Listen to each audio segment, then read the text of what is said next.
Hey everyone, Jamie here. I'm really excited to be dropping this supersized RHOBH episode your way before the official end of the season this week. Piper and I are going to be getting deep into the weeds of the Lisa Rinna, Kathy Hilton, Kyle Richards dramatic triangle that's unfolded at the end of the season. But I just wanted to quickly hop on before the official start of the episode just to let you guys know that we did record this over a week ago. So we recorded this before there was this controversy that's erupted in the social media sphere where Lisa Rinna allegedly perhaps is behind this burner Twitter account that was saying all sorts of really nasty and negative things about Kathy Hilton and Paris Hilton. And so if you're listening to this episode and wondering why we're not talking about it, it's because it hadn't happened yet. I typically record my episodes at least a week, if not 2 or 3 weeks before I actually publish them, because as you know, they tend to be pretty long and I edit them and they require work. So having said all that, I still think everything we touch on this episode connects and relates to everything that's been unfolding over the last few days. And I guess I will just say for context, because I'm not sure I explicitly state this in the episode, I do actually believe that Rinna is telling the truth about what happened in Aspen. I don't doubt the story. However, as you'll hear in the episode, I do also believe that she's completely weaponizing it to serve her agenda, to expose and to punish and to humiliate. And we will get into all of that. And if it is true that Lisa is behind this burner account or has something to do with this burner account, to me, it really fits in with the pattern of having a driving need to punish and to expose, and a feeling in her like if in her mind justice isn't being served, it's got to get served somehow, and she's going to do it any way possible. So having said all that, enjoy the episode, and as always, I look forward to hearing your thoughts, comments, and intuitive insights. Bye.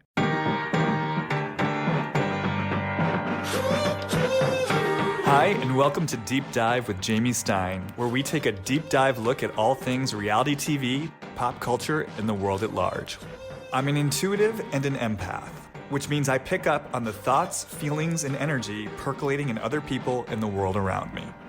I believe there is meaning waiting to be found at every turn if you're willing to see it. So join me as we dismantle everything from trash TV to high spiritual concepts and learn more about ourselves, each other, and how we're all connected.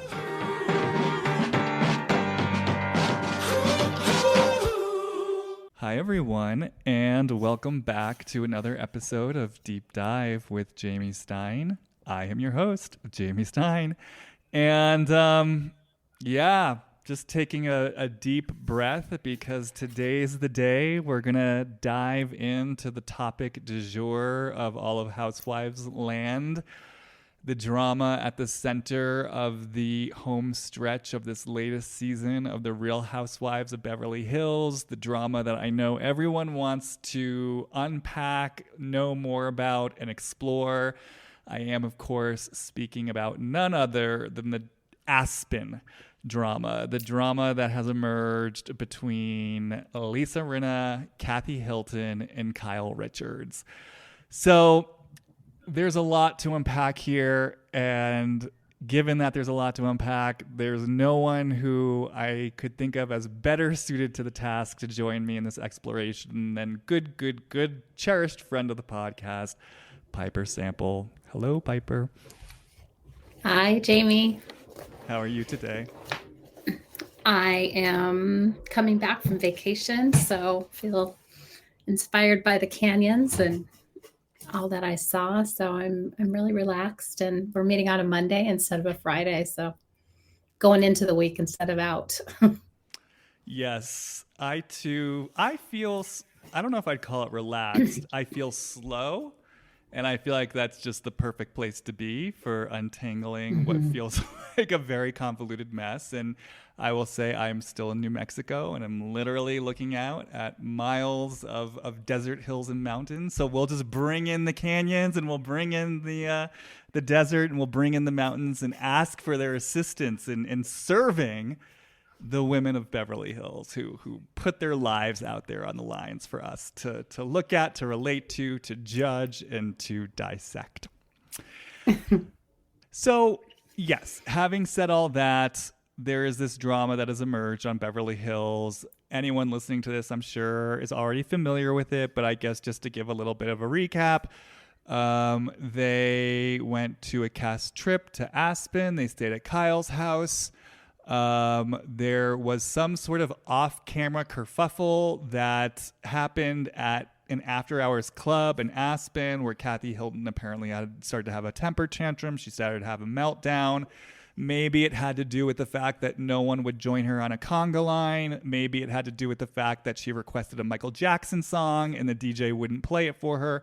Whatever the case, she had a meltdown. Apparently, she was yelling at Kyle. Lisa Rinna got her out of there. And then, according to Lisa Rinna, again, all off camera, Kathy continued to have a meltdown in the Sprinter van on the way home. And then back at the house, she continued to have a meltdown that apparently involved yelling, screaming, insulting all her cast members, stomping on her glasses.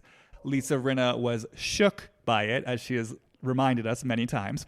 And she locked herself in her bedroom. And in the aftermath of that, Kathy, it seems, wanted to just kind of sweep it all under a rug. And as we've all seen, Lisa Rinna is basically sitting there saying, hell no, we're not sweeping this under the rug. You're going to have to answer for this. I want an apology. Kyle deserves an apology. Apparently the whole group deserves an apology. And I think it's safe to say, from everyone's viewpoint, Rinna ain't letting this go. And she's holding on to it. You're going to have to pry it from her dead cold fingers before she will sort of feel at peace with the situation. And so, yeah, part of what Kathy was apparently raging about was Kyle. And apparently she said some mean, cruel, vicious things about Kyle. So there's a lot here. You know, there's Rinna's investment in whatever this is. There's whatever is underneath Kathy's meltdown in the first place. And then, of course, there's everything it brings up between Kathy and Kyle and what's going on there. So we'll just take it piece by piece. Obviously, I don't think we can get to the true heart of everything, but hopefully we'll find a few choice threads to dig our teeth into and see where it wants to go. So having said all that, I mean, as much as I talked about this previously on the podcast. I always have this resistance to going towards Lisa Rinna because I always start to feel a little overwhelmed, as we explained before. But if I'm checking in with myself, my first impulse is to go towards Lisa Rinna and to really start exploring what is at stake for her here.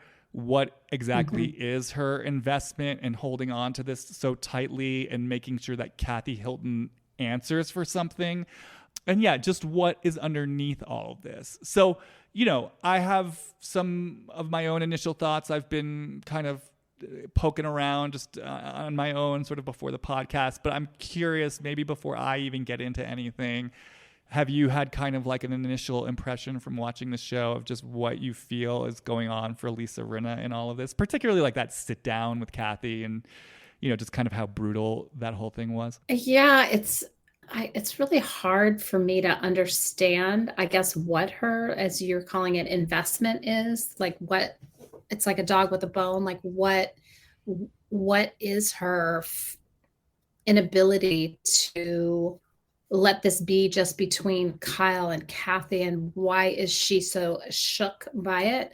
I have to go back to what I initially saw Kathy get upset about when I first watched the episode when they were in the bar.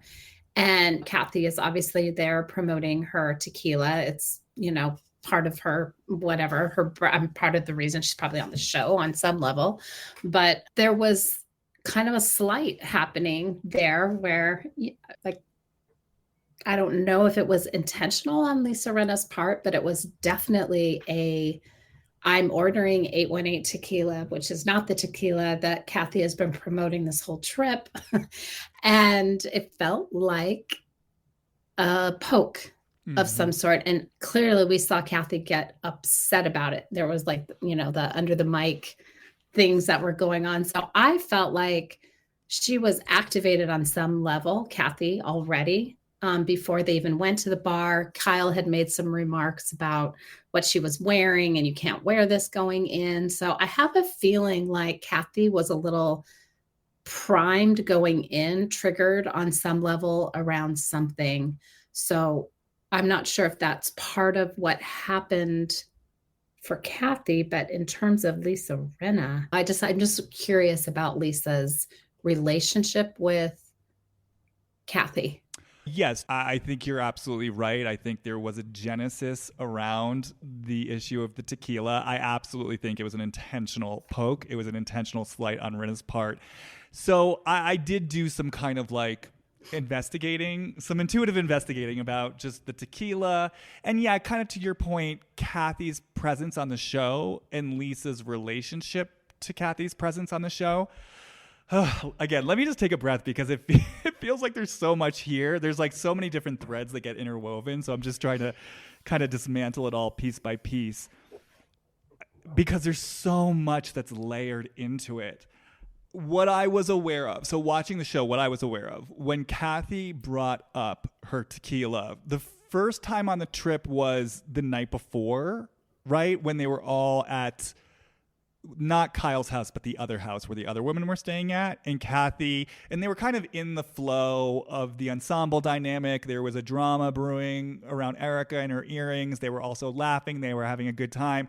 And then Kathy just kind of plops herself in the middle of it and really interrupts the flow to trot out her tequila, Casa de Sol, I think is what it's called. And you know, let's make a toast, and clearly trying to corral everyone into basically a pretty awkward product placement or plug for the tequila. Now, what I think was interesting about that was it wasn't just Rinna and Kyle who clearly were annoyed by it. I mean, everyone, when you watch it, clearly was sort of rolling their eyes a bit. I mean, even Sutton had something to say about it. And then actually what happened was they flashed back to all the different times that we didn't even see where Kathy was promoting the tequila, including the Christmas party at Diane. It's Diane, right? Not Diana. This goes Diana? To show how memorable her presence is. I think it's Diane. Is it Diana? Diana Jenkins. Diana. And that apparently is where Kathy first rolled out her tequila, because that was her first appearance on the show that season. And so the reason why I mention this is I do think there's an important context to all this that feels really present to me, which is the fact that Kathy didn't show up until halfway through filming. And the story behind that, I'm assuming you don't know about this. She actually held out for more money. Like, she held out in terms of contract negotiations. I mean, she did have Paris's wedding, so I think that was occupying a lot of her attention. But the news circulating in the blogosphere is that Kathy wanted more money. She was holding out for more money. And so it's interesting to me because, you know, there is that layer of the fact that they are producing a show, and sometimes, even though I'm aware of that to a good degree, sometimes I think maybe I can even underestimate the role that plays. Because it's interesting, I've been rewatching a lot of Real Housewives of New York, and I just watched the season where Tinsley left in the middle of the season.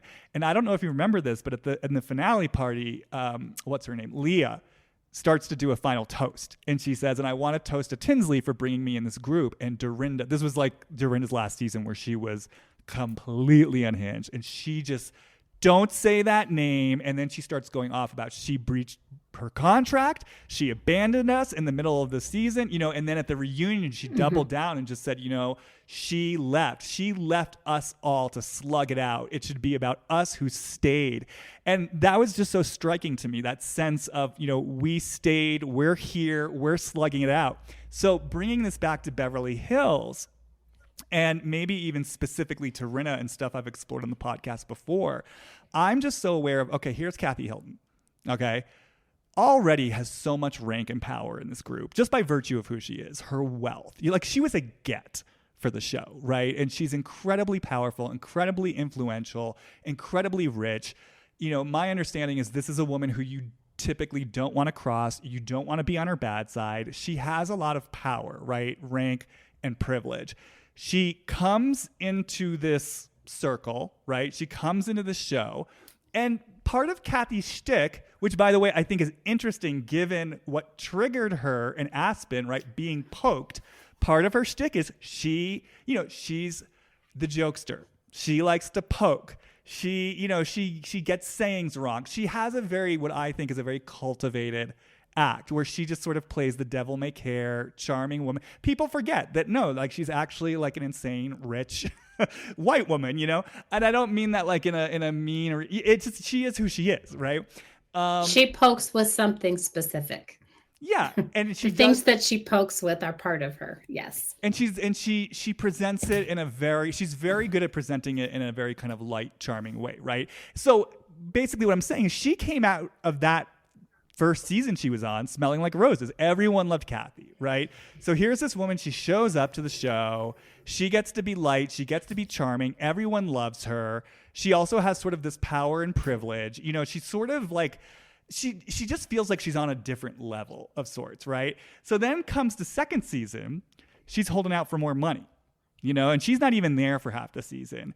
And I can imagine as these women, and I'm going to get even more specific into how it might land with Rinna specifically, but as like a group and as these women, it's like, we're here in the trenches, in the mud, getting mud on our face, making a show. You're the super rich woman who already is kind of above reproach because of all your power and privilege and rank. You're holding out for more money. I'm assuming Kathy is getting more money as a friend than any other friend has gotten. I mean, I don't know how much money she's getting. I wonder how comparable it is to a full-time housewife salary. I mean, probably not as much, but I have this feeling she's getting more money than most people get to be a friend of the show. So it's kind of like I can kind of see as these women, if we're in here duking it out, slugging it out, really kind of like throwing our hearts and our lives and our souls on the line to be judged, and again, like I said at the beginning, dissected, disseminated, exposing their vulnerabilities. I mean, look at Erica Jane's situation going down. I mean, Lisa Rinna specifically, the loss of her mom this season. So I think that there's type of vulnerability that Kathy also stays away from alongside this, that you're saying maybe is separating them out. Like she just cuts it off when she doesn't want to talk about something. If she doesn't want to get into it, she leaves. She's able to just, I don't go there. I won't go there. And I'm curious about that piece as well. That's been in the fray. Yeah, because, I mean, to your point, the muttering off camera, she specifically said, I'm not making this an issue. Like, yeah, it's clear there are things she wants things left off camera. There's stuff she wants on camera that sort of serves her and works for her. And so I did drop into her towards the tequila specifically. Just kind of holding the tequila bottle. Because, again, it's like, I mean, yeah, obviously she's there to plug it. But again, this is a woman who has everything. It's not like, I don't know, it sort of strikes me as interesting. She's not like the typical housewife who maybe is desperate for some kind of success, right? Because this is like how they're going to earn their living. So it was just interesting to me because when I dropped into Kathy towards the tequila, it really was this sense of, yeah, I'm doing this the way I want to do it. You know what I mean? Like, I'm getting out of this what I want to get out of this. Like, I call the shots. I'm in control of the situation. I'm doing this show for more money. And then I'm using the show how I want to use the show. And I'm getting out of it what I want to get out of it. And it's such an overused expression, especially on Beverly Hills, going back to Lisa Vanderpump. But the way it comes through me really is kind of like a chess master who's like arranging the chess pieces on the board. And as Kathy Hilton, like, I'm the one who calls the shots. I arrange the pieces where they go. I am getting out of this what I want to get out of it, and I'm used to getting the things that I want how I want them. Going back to kind of like what this must feel like from the group perspective, it's like you've got this woman who sort of shows up halfway, isn't getting her hands dirty, on some energetic level that I'm sure they can pick up on, is feeling like she's sort of calling the shots, controlling the game, and then injecting into that, hey, you guys got to talk about my tequila. And what I think is so interesting is that night before her breakdown, when she wanted to make the toast, she literally said, guys, let's do a bottoms up. referencing one of her cute little pranks the previous season that everyone loved. And that's the moment I think where Rinna and maybe Kyle are just like, no. And, to me, again, it really speaks to that sense of like, oh, here you are playing into the persona, using this for what you want to use it for, not getting your hands dirty, holding out for more money. So from that point of view, I can understand the resentment, and I can understand the voice in the group that might be saying, we're not here to play your game. And actually, you're here to play our game, and you are in the mud with us. And this is where we actually have some form of power and control. Now, the last thing I'll say about this, I know I'm saying a lot all at once. I think for Rinna, specifically what I felt as I sort of took in Kathy wanting me to order the tequila, because I explored in a previous episode Rinna's, what I'm hypothesizing as Rinna's sort of energetic experience with this, this experience of like being in the trenches with someone or being in the mud with someone, being in collusion with someone somehow, whether that's Lisa Vanderpump or being in the mud in her conflict with Kim, but then somehow she's hung out to dry while other people don't have to answer for what they've done. And it's like, I sort of take in Kathy as this woman who is beyond reproach. She's someone who doesn't, in a lot of ways, have to answer for things. But then you're asking me to like play ball with you and drink your tequila and pimp it out. And the expression I heard was like, dance, monkey, dance. And as Lisa Rinna, it's like, I'm not your fucking monkey, Kathy. And I'm not dancing for you. And okay, the last thing I'll say is I also think that's interesting because I do feel like that experience of dance monkey dance is something Rinna tends to have an energetic relationship to. So like in the past where she has been called out for things and she's gotten into trouble, what does she do? She starts to tap dance. She prostrates herself. I'll never forget that one season where she got called out for like bad mouthing Kim and saying she was close to death and everyone got mad at her. They were on some trip like in Mexico or something. And the next morning they're all on like some yacht having a yacht brunch. And I think, they play one of Erica Jane's songs. I think it's like, It's Expensive to Be Me or something. And Lisa gets up on the table, starts dancing provocatively, sexy. The husbands are cheering. The women are catcalling. And I remember just feeling it landed with me in such an ugly way because it's like it's almost like you're kind of prostituting yourself out right now. You're literally dancing. You're literally dancing to get back in everyone's good favor. So I just say all this to bring in all the different layers where I feel like Rinna has some relationship to, oh shit, I'm in trouble now. Maybe it's not quite even fair, but I'm going to do what I got to do to prostrate myself, betray myself to get back in people's good graces. So it almost feels like there's a trigger there. To me, for her, around what it means to be sort of dancing for the benefit of other people. And then, Kathy coming in, this woman beyond reproach who's saying, dance for me, pimp my tequila. And that's the place where Lisa's like, no fucking way. I'm taking back my power and control. And what was happening at that bar, circling way back around to where we started is, I'm not drinking your fucking tequila, Kathy. And actually, I'm going to poke you.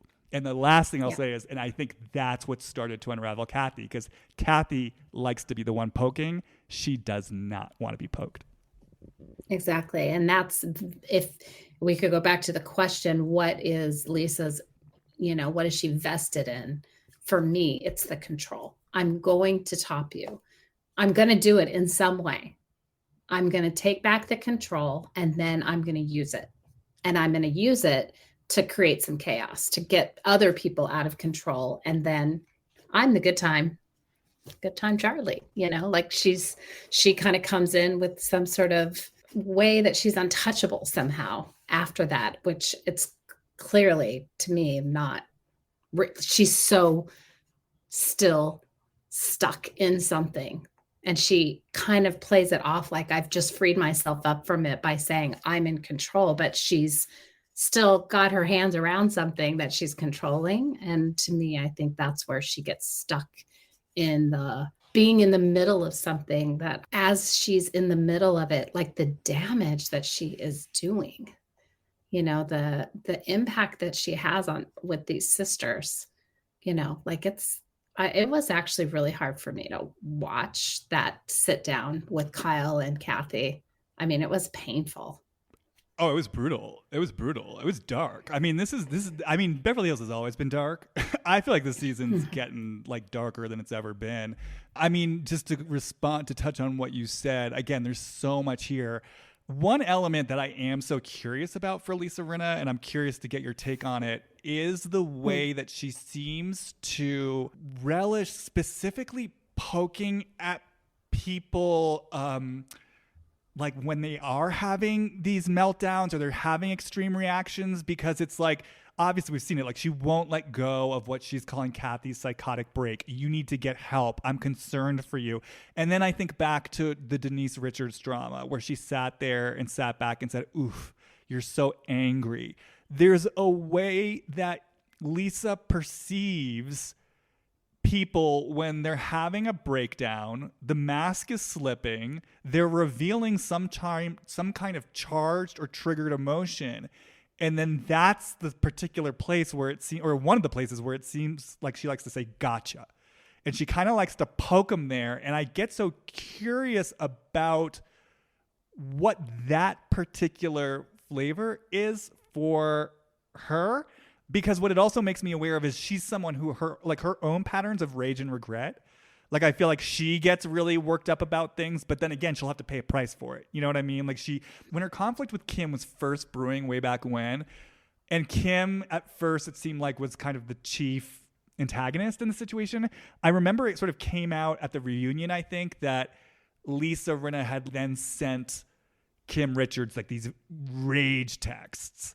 And Kim Richards brought it out, and you could tell that Rinna was embarrassed.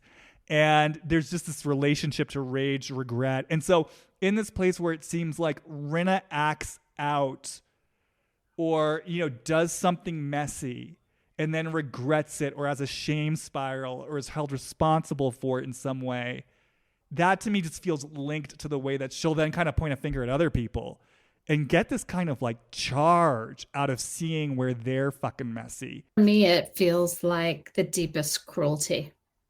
It's like rubbing a dog's nose when they've peed. You know what I mean? It's like after they've already recognized, oh, I shouldn't have done that. It's like, I saw it and I am never going to let you forget that I have seen this. I am refusing to let this go unacknowledged in such a huge way.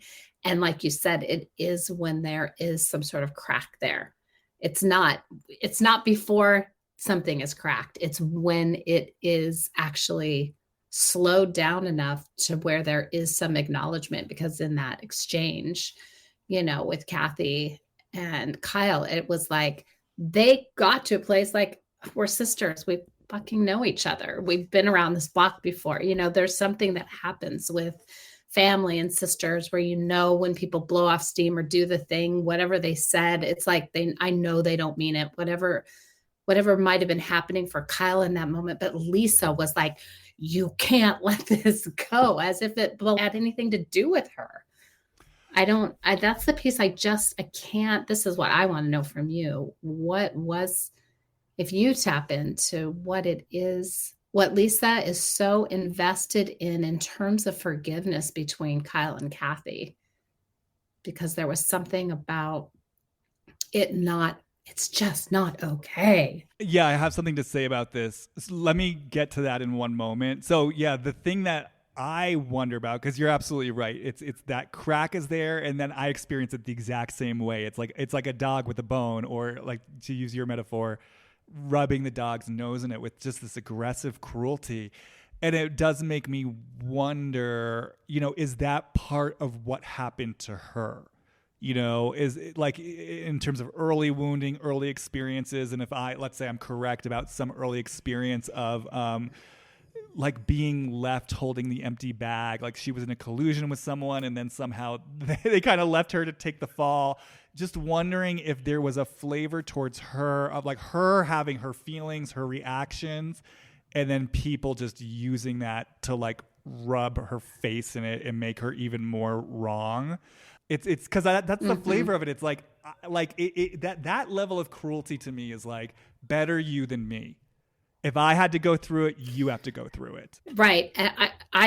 What you just said is something that I've sort of felt in relation to Lisa. And for some reason, I don't sense it in childhood at all, but I'm thinking about her as an up and coming actress, or, I don't really know her history in terms of, but I know she was on soap operas. I don't know what she did before that, but I have a feeling, she wanted to be famous. And there's something about that dog eat dog competitive climbing that happens. And I would imagine there's a lot of ways you need to stand out in that industry. And if you need to tear people down in order to stand above them, to rise up, for some reason, I feel the pattern in relation to her climb, like she's so out there. She's, promoting things. She had that QVC stuff, like she's hustling. She's a hustler. Yeah. So it's something related to that hustle for me when I feel it. It's a way to make someone else look bad so that I look good. Well, it's interesting you say that too, because I was thinking about her the other day, maybe because I knew we were going to record this episode. And I was thinking about, because I actually I'll bring this in a moment, but I'll put a little preview here. I kind of got a hit, I like to think about people's quote unquote higher selves. Like, what's the higher self version of all this? And I was thinking about that during Lisa Rinna's sit down with Kathy and Kyle. And I have an image that I'll get to in a bit. But I was thinking about the fact that I do experience Lisa Rinna as actually very smart. And I experience her as very perceptive. And I just, for some reason, I was thinking about that, about her intelligence and her level of perception. And then a question came in for me around, does she see herself that way? And suddenly getting this definitely curious about what were the messages that Lisa Rinna received about herself growing up as a young woman. Like, suddenly just getting this possibility that, Lisa Rinna wasn't being fed with messages of, oh, Lisa, you're so smart. We see you for your intelligence. You can go out and do whatever you want to do. We see all of these like high value skills in you. And instead feeling this possibility of like, oh, I don't know, and it's coming through really strong right now. Oh, Lisa, like Lisa the clown, Lisa the this, Lisa, or, obviously beautiful, sort of like, I don't know, almost like a more dismissive sort of attitude. And wondering, like, as I felt into that, feeling the possibility of the way Lisa Rinna internalized that of like, I got to do what I got to do to survive. Like, I've got certain, like, I'm, like she said, I'm a hustler, right? Like, I'm scrappy. I can claw and fight my way to the top.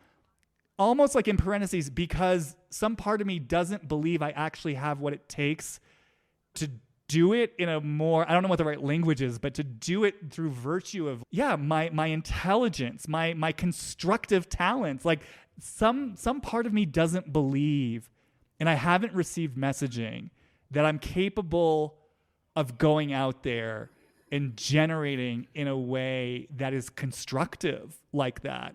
And so I don't know, when you said that, it felt connected. If I'm onto something here, it felt connected to the flavor of that somehow. Like, so she doesn't hold herself in high regard. Yeah. And as you're talking, what's coming to me, the difference between reaching internally and saying, this thing that I have inside is something I want to offer the world and bring it out because it's, I find it valuable. I think it would serve. Right. That's one way. And it feels like the difference with her was somehow she learned to look to the external to say her intelligence, her way of figuring something out is, I'm going to figure out what you want from me and I'm going to give it to you. But there's something about this control. Let me see if I can feel it again, because it was very specific. Like, part of her skill set is being able to look out and see what she can monetize, to see what she can use to experience herself as powerful or successful. But it is dependent on the other's need from her. And I think she can use that two ways. She can use that either as, I'm going to take you down with that, or I'm going to promote us, our relationship, whatever it is that you're hoping for. Like, she seems like she would be a really good partner, to have, as long as nobody crossed her. And I feel like Kathy, in some way, in this business realm, has crossed her in some unintentional way. Well, and it's interesting, just kind of like, yeah, putting the pieces all together. As you were talking about, like the externalization, I just think about too the way that she orients towards Harry Hamlin. Like the way she talks about him. It is sort of, I get this vibe off it of like, oh, Harry's the serious actor who kind of gives me a certain, like he's the serious one in the mirror. People take Harry seriously. I'm the goofy housewife. I'm the QVC woman. Again, I'm the hustler. There's a way, it's like a shtick almost, right? Like, oh, Lisa, day class A Lisa, I'll do anything for a buck, baby. Like, I'll wear Depends. Like she positions herself that way. And there's something, I mean, not anymore, but initially there can be something charming about it. But to me, again, it kind of speaks to what I was bringing in. Like there's a way that she orients even towards herself as like, yeah, it's just interesting to me that if she were Bethany Frankel, and let's say Bethany had all the same success that Lisa Rinna did, like the QVC line, the acting, the whatever, Bethany would be fucking sitting there saying like, I deserve to be on the cover of Forbes magazine. I'm an entrepreneur. I'm a CEO. Like she would be taking herself so seriously as like a business mogul who's accomplished a lot. And it's just interesting to me. I don't feel like Lisa Rinna positions herself that way. I don't feel like she comes out and says, look at what I've accomplished. Look how fucking serious I am as like an entrepreneur and like a woman who gets stuff done. Instead, again, it's like, I'm Lisa Rinna, like doing my thing. Oh, and there's Harry Hamlin. Like, aren't I lucky to have this like serious actor who kind of gives me a little bit more sort of serious weight? So I know this is circling back around to my point. It's not necessarily speaking directly to what you just said, but it feels all connected somehow. Like the way she orients towards herself, the way that she kind of feels like I said, I think the connection is I'm experiencing it as like she has to kind of crawl, scratch her way to the top, which the way I'm relating that to you, it's like part of that is she is smart and she is perceptive. And so she can like position herself and she can strategize. And yes, to your point, she can use it to either create success or she can use it to like sharpen, her knife if she feels like she's been slighted. And so all of that just feels here for me. And then of course, part of me wants to bring in Kathy Hilton and what she might represent as this woman who's kind of like at the top of the social heap in a certain type of way. But the rhetorical question I'll bring in right now is I'm suddenly so curious about like, what would it mean and what would it have meant for Lisa Rinna all this time to actually like drop into herself and say, no, I'm more than just a hustler. Like I'm a CEO, I'm a businesswoman, I'm a successful actress, I'm a great reality star, I'm a wife, I'm a mom. I take myself seriously. Take me seriously. I'm smart. I get stuff done. And just, I don't know, even saying that, like I suddenly, sorry. I just suddenly feel like something sad in my heart, when I hold that space for her. And the voice that comes through is like, no one saw me. Like this is what, and I feel like she really believes this about herself. I'm just the hustler who kind of like gets by the skin of my teeth. I survive. And this is what I got to do. Not even seeing like, actually, you're smart, you're perceptive. I'm with you here. I for some reason, I can feel it just slightly different. And I can't put words to it right now, and maybe it'll come later. But there is something about her intelligence, though. I almost feel like she does take herself seriously, and she plays a part that doesn't take herself seriously and capitalizes on that, uses it as a way to almost fawn, like, I'm not really that dangerous. I'm not really going to take your job away from you, but you better believe I'm going to be the one that has it when all's said and done. I lulled you into some sort of a comfort, and then I took something from you. That's the way I feel it somehow. Oh no, for sure. I mean, I think it's just the way in which she takes herself seriously. So I completely agree with you. Yes, like I've said, like there's a viciousness to her, and I always hear it's kill or be killed, and it's survival. So I think she takes herself very seriously. I guess to be clear, what I mean by taking herself seriously is instead of as this hustler who has to, have her all about Eve moment where she's pushing people down the stairs backstage, because this is like. I am agreeing with you. I think she takes that part of herself very seriously, and that's where she feels her potential for success is. And that's what she's good at, and that's what she's got to do, rather than, no, wait, I take my intelligence seriously. I'm more than this. Yeah. Exactly. And I was smiling. I couldn't help but think when you were talking about like, oh, I hide behind this sort of, I forget the exact way you phrased it, but like this lighter persona. I'm like, and there's a mirror reflection with Kathy Hilton, because they both have their experience of that, right? Of like, I'm playing a part that masks something really cruel.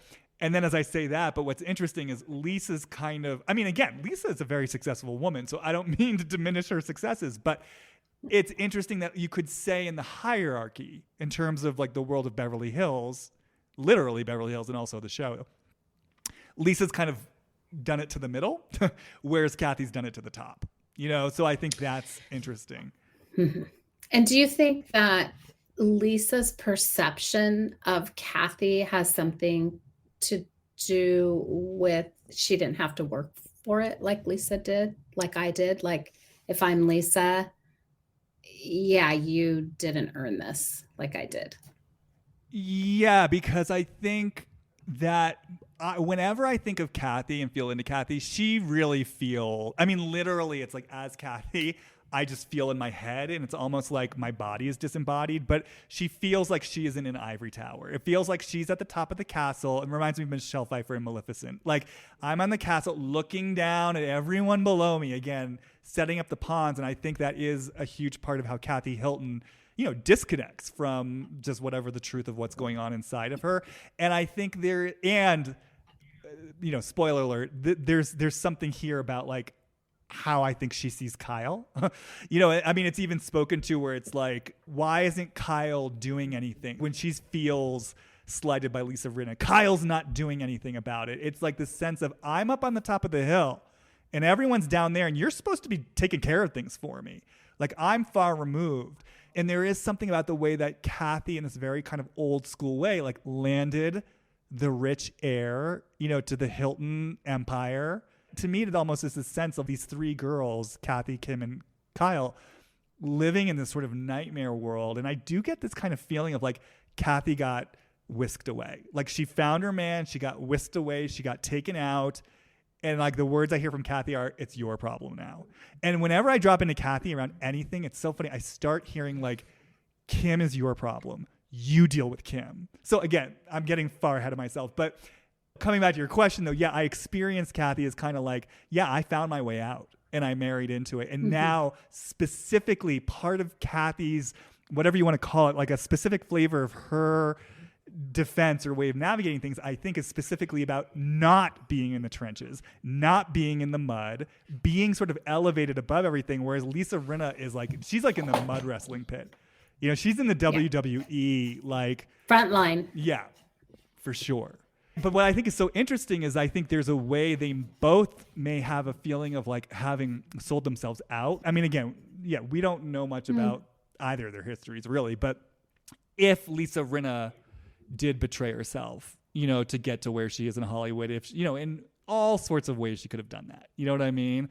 And then where it's kind of down and dirty, Kathy Hilton might just have a different experience of that where it was this one marriage and this one guy, and the sacrifices she may have made to, sign up for that basically. So it's just interesting to me that there does feel like this commonality, but it just feels, it's like two different, I'm going to make a metaphor that I'm probably going to jumble up because I don't play the piano, but it's almost like they're both C chords, but one's down at the bottom of the scale and one's at the top of the scale playing a high note, if that makes sense.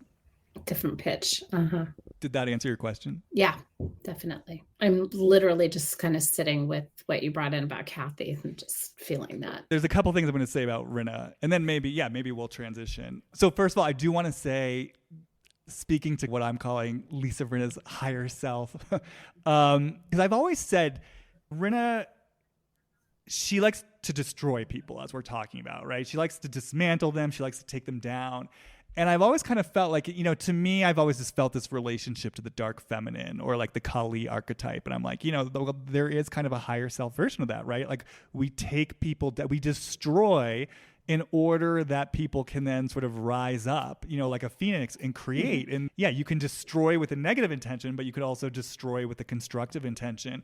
And I've always kind of felt like, to me, it's always felt sort of abstract and conceptual, but this possible relationship Lisa Rinna might have to taking people down for the greater good. Like, I'm going to break you down so that you can then be built up.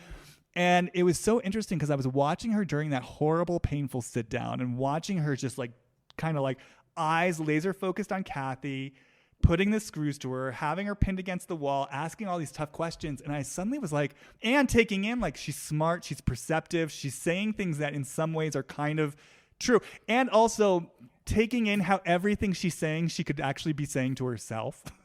Like, why is your heart so black? And she did the same thing to Sutton where, I talked about this in my podcast where it's like, I want you to own that you did what you did out of spite. And it's like, well, Lisa Rinna, you could be speaking to yourself. You never own that you do what you do out of spite. So I was taking in that flavor, even though there's such a blind spot there in terms of the projection. I was also taking in her ability to name something really concisely that is alive in the room or in the group or in the field. And suddenly I was like, oh my God, I could actually see Rinna as like a tough, no bullshit therapist who's sitting in that chair, but rather than trying to humiliate you and destroy you, she's someone who really sees stuff and is asking you tough, hard questions, isn't letting you off the hook, and is kind of really pushing you to get somewhere. I mean, I feel like my first real therapist who I worked with, who's actually been on a number of reality TV shows, interestingly enough, but she was kind of like that. Like she's not like a warm and fuzzy woman. Deeply spiritual, does great work, but she's a tough woman. And she kind of really challenges you. And so I did get this image of like, oh, this is what it could look like on the other side, and just sort of linking it back to everything we discussed. Again, another version of Rinna, perhaps, where if she were supported to own her intelligence, if she, I don't know, had pursued another field, like she could be that woman sitting in that chair being like, hey, I'm seeing something here and I'm going to call you out on your bullshit. Not from a place of you've got to answer for something, but from a place of I want to support you to get to the truth of something in a real way. I agree completely because truth is the word that comes with a capital T there. I think she can sniff out any, sideways action because she's very, very attuned to it internally as well. And truth matters to her. Right. She really tries to call that in. And I think what I feel it as for her is a level of safety. I think the way I perceive, if it's not in the room, there's a way she feels threatened if it's not out there. Well, it's interesting you say that because I wanted to come back around to when you talked about like the crack that becomes available, like the crack of light or the crack of truth that then she pounces on, right? And again, it was almost like if I look at this as originating from deeper pattern in history, it's almost like I could feel, and again, it speaks exactly to what you're saying. Like imagine being this girl / young woman / woman who is attuned to truth, and truth matters. And part of your essence, it seems, is this voice that's like, I see things, I hear things, and I'm calling it out. And then going through some experience where, you were betrayed in some deep way and truth was denied, and then your feelings were turned against you. And I get this sense suddenly in this moment of like a collusion amongst a system, which, by the way, again, from pattern, we've seen that play out on the show. Like the stuff with Lisa Vanderpump, the stuff with Kim Richard, it's like the group colluded to just let Lisa Rinna be the bad guy. And so I can Yeah. imagine when you talk about like when the crack appears, I can see why if this is pattern, if this is history for someone like Lisa, it's like, there it is. I'm going for it. Like, this is the crack I wanted and needed way back when, and it wasn't available to me. And this is a huge part of the source of my rage, and it's here now, and I'm pouncing on it. And I think all that comes through that is the part she's unconscious to, potentially, is where that didn't get resolved historically for her. And that's where all the venom sort of comes from. It's not actual situational. It's not relative to Kyle and Kathy having, this Kathy talking behind her sister's back. Like, it doesn't deserve that much vitriol. And this is the part that maybe we can talk about this too. I was shook. I mean, she said that so many times. She hid in her bedroom. Like, what was it that was so scary for Lisa here? What was so threatening for her? I mean, look, none of this was on camera, so I kind of tried to drop into, Lisa sort of responding to Kathy's hysteria, because it seems like in her conscious mind, she genuinely was scared on some level. But Lisa has like thrown glasses, and like the type of loss of control that she has had came with like physicality and like, veins popping out of her. Maybe it's her own potential, what she's capable of, something along those lines, some disowned violence in her. Yeah, I mean that was how I was feeling. No, because you're absolutely right. That was how I was feeling. It's like that there's a way in which, I mean, even though she has had these displays, that she's so compartmentalized and disconnected from her own violent display of things that it's like when she sees it in someone else, you know what I mean? It's like, I would never. I mean, which is, and we see a lot of this on these shows where people, we are seeing it on Salt Lake City, which, by the way, it's so interesting to me that we have these concurrent storylines on Beverly Hills and Salt Lake City where you have these two women, Lisa Barlow and Kathy Hilton, both of them who had these moments, and that to me, I mean, we heard Lisa Barlow's, we didn't see Kathy Hilton. And by the way, I want to make this clear. I am not a Kathy Hilton apologist. I'm not a Kathy Hilton fan. I've been saying since last season, I don't believe her act. I have no investment in being on Kathy Hilton's side. But to me, when I hear about someone having a breakdown, it's like, okay, that's someone's humanity. You know what I mean? That's someone's, unresolved emotions and feelings. It's just not, to me, it's just not a huge deal. And the way that these moments get weaponized on these shows. And it's also so interesting to me that on Salt Lake City, it's Lisa who had the hot mic moment. And on Beverly Hills, it's Lisa who's like going in on Kathy. So it's just, if you hold this all together as a cinematic universe, it's just interesting to me that we have these two storylines on these two shows where feelings and emotions are getting weaponized in a way that also plays into kind of the politics of the show. What's caught on camera, what's not caught on camera. What am I willing to forgive you for? What am I not willing to forgive you for? Because, I mean, I know we're not talking about Salt Lake City now, but Meredith's investment in a grudge is like, I mean, it's the heaviest, least fun thing I've ever seen on television. It's the second fucking year in a row we've had to deal with Meredith holding a grudge against someone. And it's funny, it almost makes me grateful for Lisa Rinna's version of a grudge, because at least, I don't know, compared to Meredith, whatever her name is, Meredith Marks, it somehow feels lighter and more fun. Whereas Meredith... Well, it moves. Yeah, exactly. Exactly. There's Meredith movement. Marks feels like a swamp, and she just wants to drag you into the fucking swamp with her. And we're not going anywhere until you fucking drowned in the swamp.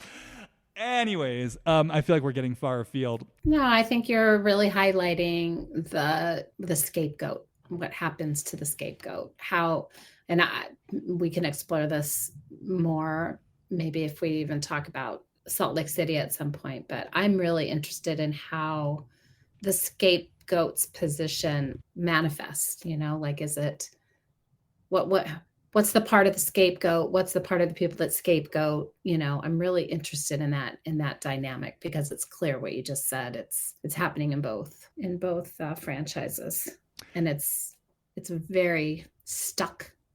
It's a very stuck place. Yeah, it's like you had this moment of humanity, gotcha, and I'm just gonna like hold you here, you know. And I actually think, to her credit, I think Lisa Barlow is doing a pretty good job of saying, you know, yeah, I did this, I get it, and also get like I'm a human being, and I'm not gonna.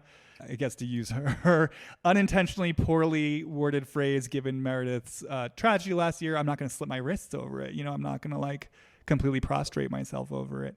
Yeah, so there's something here about weaponizing people's humanity against them and using that as a vehicle for your own, yeah, whatever you want to get out of that, whatever axe you have to grind. Speaking of that, I did want to come back to kind of the question that you posed earlier, which was just, I mean, the way that I heard it, you didn't quite language it like this. And it was the question I was asking myself as I was rewatching these episodes, is like, what is Lisa Rinna's end game here? You know, like I was watching her in that conversation with Kathy where she wasn't apparently getting what she wanted from Kathy.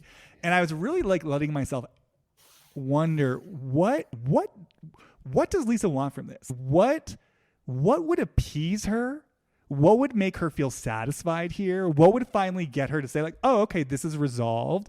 And as I kind of dreamed into it, it really felt like, I mean, I want to say, again, this whole thing with Kathy feels like it does completely align with the episode that I did earlier, specifically on Rinna, where I talked about, I mean, literally about her being pissed at Garcelle because Garcelle's putting the screws to her.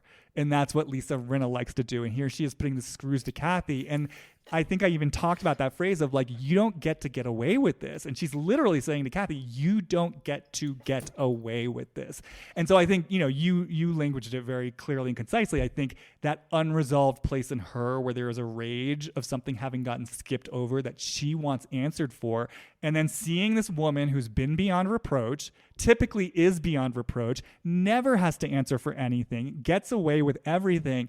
And seeing her have this moment, and this kind of goes back to one of the other questions you were bringing in about like what was so triggering about this psychotic breakdown. I mean, I think part of it is, I think for her seeing, holy shit, you know, if I rage and regret and if my outbursts are held against me, look at Kathy fucking Hilton. It's not fair. Why does she get to be this fucked up? She get to be this messed up. And I mean, as I'm following this voice, cameras aren't even around to capture it. Like, it's not fair. If I have to answer for it, you have to answer for it. And following that thread, it's like when I feel into like what has to happen for Lisa Rinna to finally be appeased, like I feel like in her mind, it does have to be like Kathy admitting what she said about Kyle being like, you're out. Like, I disown you as a sister. Lisa, you're right. Thank you. I feel like the whole world, like the viewing audience saying to Lisa, like, Lisa, you were right. You go, like, you were right, Lisa. Applause. You go and do it. And then on top of that Kathy Hilton then goes and has like a mental breakdown, gets checked into an insane asylum, has to get pieced back together. And it was funny because I kept going as Lisa Rinna, it really felt like this insatiable thing of like, it has to go all the way. I mean, all the way down. All the way down. And it's interesting that like what I'm coming up with in terms of language of like going to the mental institution, because to me, that's another version of breaking you all the way down. And what I felt though, when I let myself kind of go all the way down, I then got this really pronounced sense of once Kathy has been broken all the way down, once she's been shamed, once she's been humiliated, once she's in the mental institution, at that point, when she comes back out and is like, God, Lisa, I really get it and I'm sorry, I just felt like Kathy, there, I'm bringing you back in. Like, I'm going to pat you on the back. I can love you here. And it was really this feeling of like, oh, I'll bring you back into the fold now, you know, but it has to go all the way fucking there. You have to be completely broken down. I'm still just really processing what you're saying. Cause when you drop in that way, it takes me somewhere and I can feel it, but there is something there around control where if I take you all the way down and you feel your humanity, I can have mine safely. You know, something like I have to see you do that first before I'm going to let you have anything else of me. And she's holding something back. Mm-hmm. Yeah. And maybe it's what you were speaking to earlier in terms of her relationship to her own, you were calling it intelligence, but I kind of feel it like heart, like I feel it like, like love. Yeah. I mean, as you were talking, I just suddenly feel so sad. Like I Me feel, too. yeah. Because if we're onto something, it's this notion, like you said, of Lisa Rinna's heart, right? The expression of her love, again, is perhaps this woman who really does have a commitment to truth, hers and others, and Hmm. wants to support people to like dismantle. And Hmm. somewhere along the way where, yeah, something really got betrayed and she got set Mm. up. And this person, again, this soul, this spirit who has some sort of sacred relationship to, truth that wants to come in, had And to protection. I say don't know more. if we've used that word yet. No, but do you want to say more? Yeah, as you were talking about this, it feels like that truth against that separation, from, I call it anything, the being above something, being above truth, being above reproach, being above humanity. I mean, it feels that deep. It feels like, I don't know why, as I'm feeling it right now, it actually feels older than her. Do you know what I mean? Well, yeah, I mean, You it's so, nodded. yeah, I mean, it's so interesting that you say that because what suddenly dropped in, like right at the same time that you were saying older than her, I just suddenly was kind of bringing in her family because we were talking about how Lisa presents this certain persona, right? That kind of disowns her Mhm. seriousness, and I always just think about the face that's put on her family because, and I'm talking about the family she comes from, her family of origin. We know just from looking at Lisa Rinna, right? When I think about these themes of survival, it's kill or be killed. I'm kind of like, okay, to me that suggests something, at least in part, something was happening in the family of origin. And then I think about the fact that she had a sister who died of drug addiction. I didn't know that. She talked about it, I Oh. think, early on, like again, back when she first came on and she was getting into it with Kim, she talked about like I had a sister who died of addiction, an older sister. Oh. And then I always think about the fact because the words kill or be killed, survivor, and then I think about that like horrific story where her mother almost got killed by someone who turned out to be a serial killer. Do you remember that? Oh, very, very.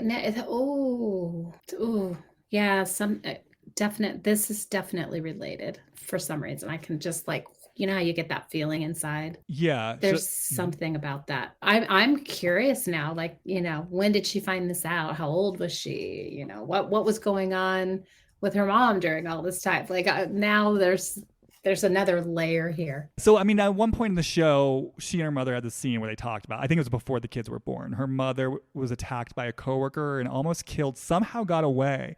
But then that guy turned out to be a serial killer who like actually did kill a bunch of women.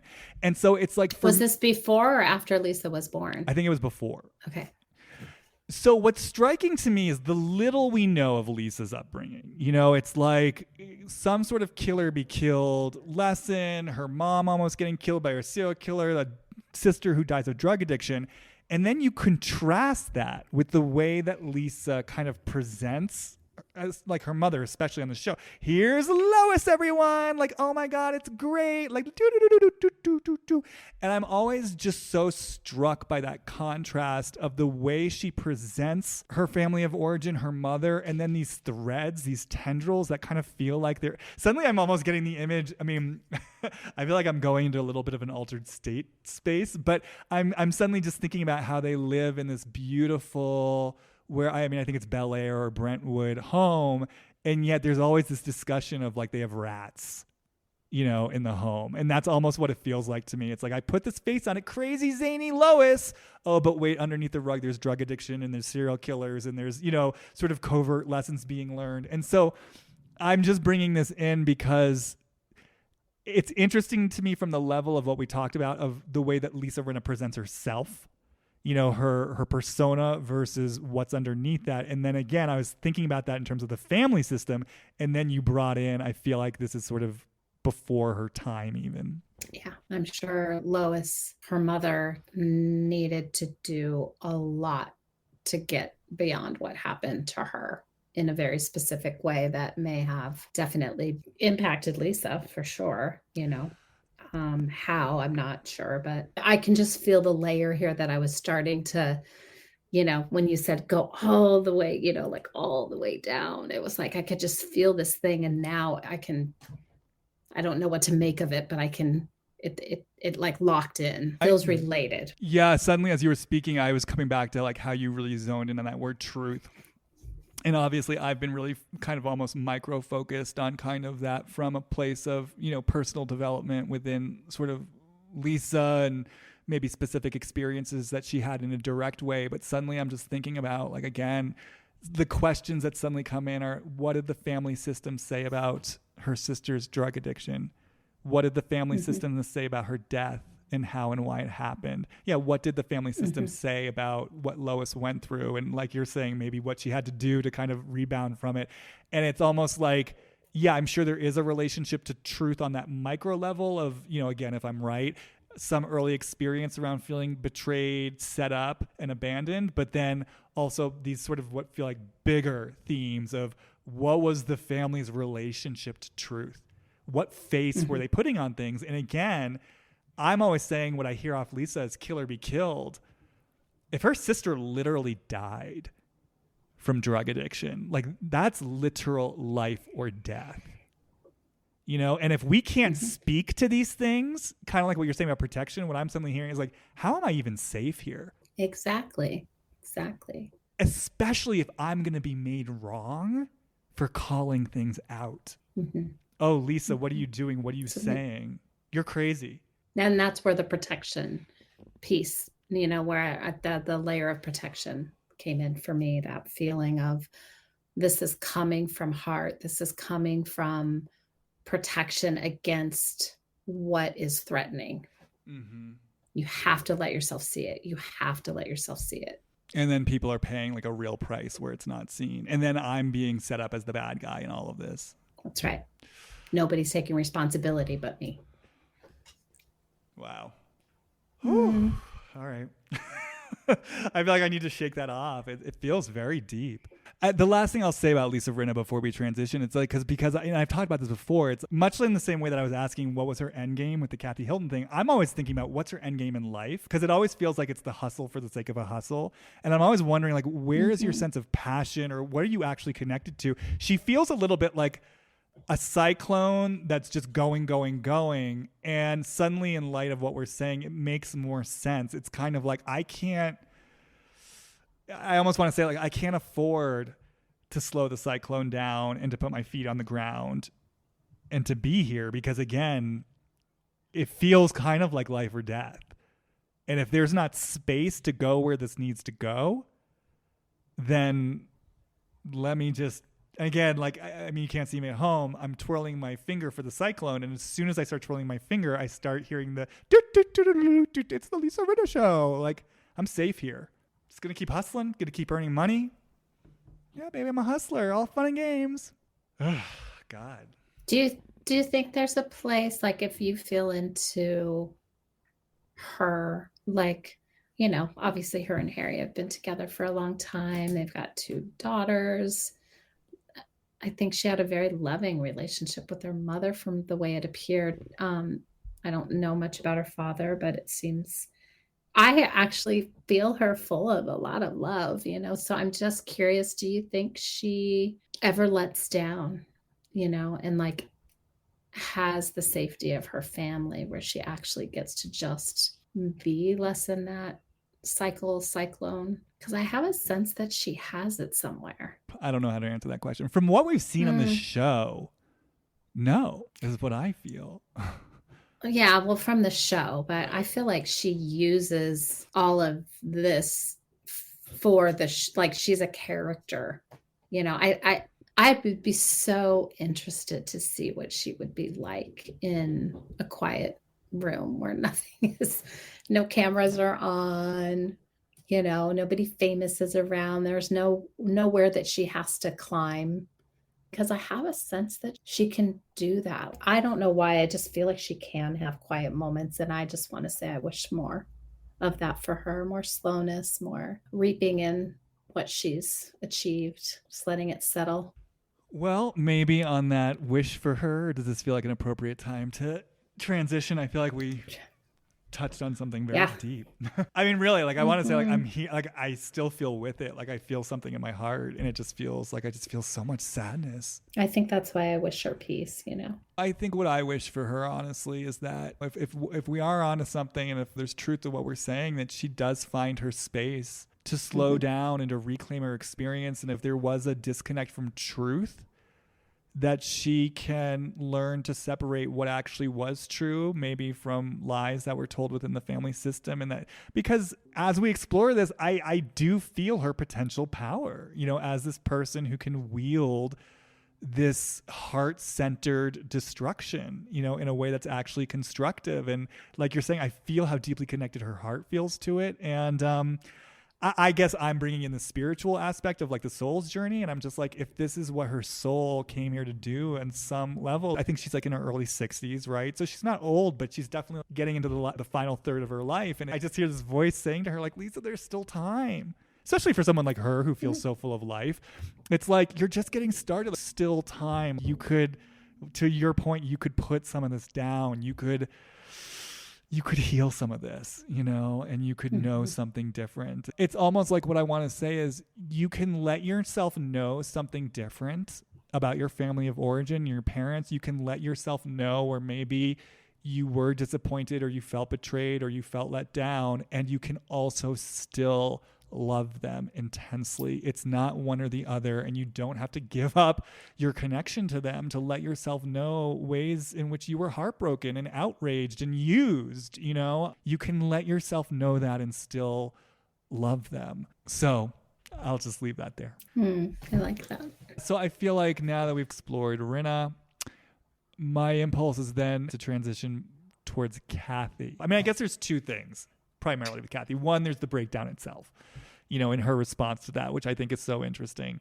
And then again, what this brings up specifically about her relationship with Kyle and the fact that she did badmouth Kyle. And apparently there was blame towards Kyle. So, I guess just to sort of lay it out as we've discussed, Kathy's not getting what she wants. People aren't drinking her tequila. She's not getting her conga line. She is not getting her Michael Jackson song played by the DJ who apparently said, go back to LA or something like that. So Kathy Hilton is not getting what she wants from the people.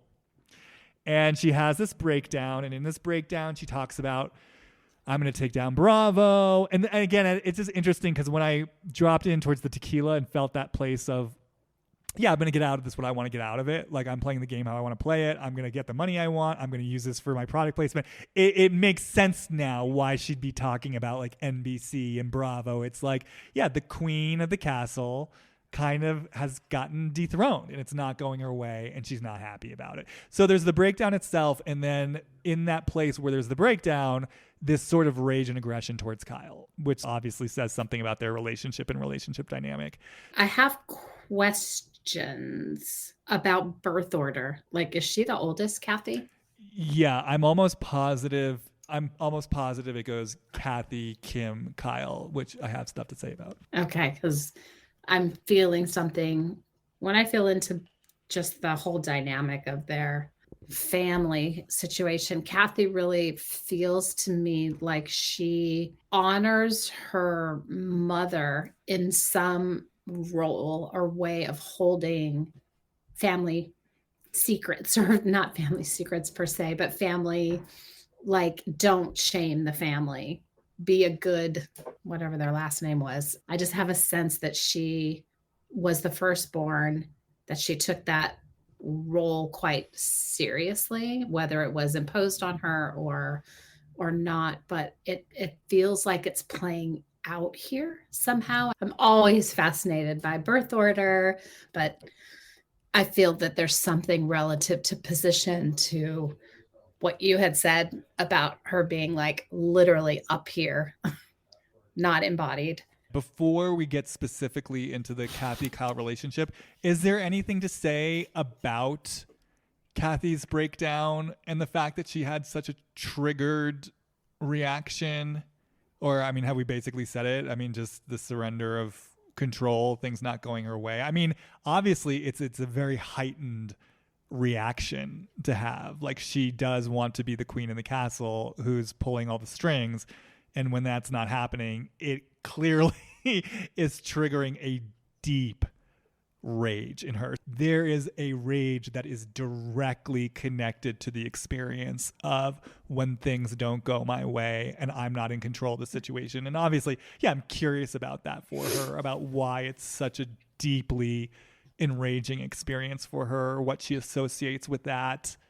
Suddenly I'm hearing like what power means to her. Yeah, and that's why I was asking about her position in the family, because if there was a lot of chaos in the family and she's the oldest, it's often that role of the older sibling to sort of hold something together that is not being held, very well by other people, or they're being handed that position.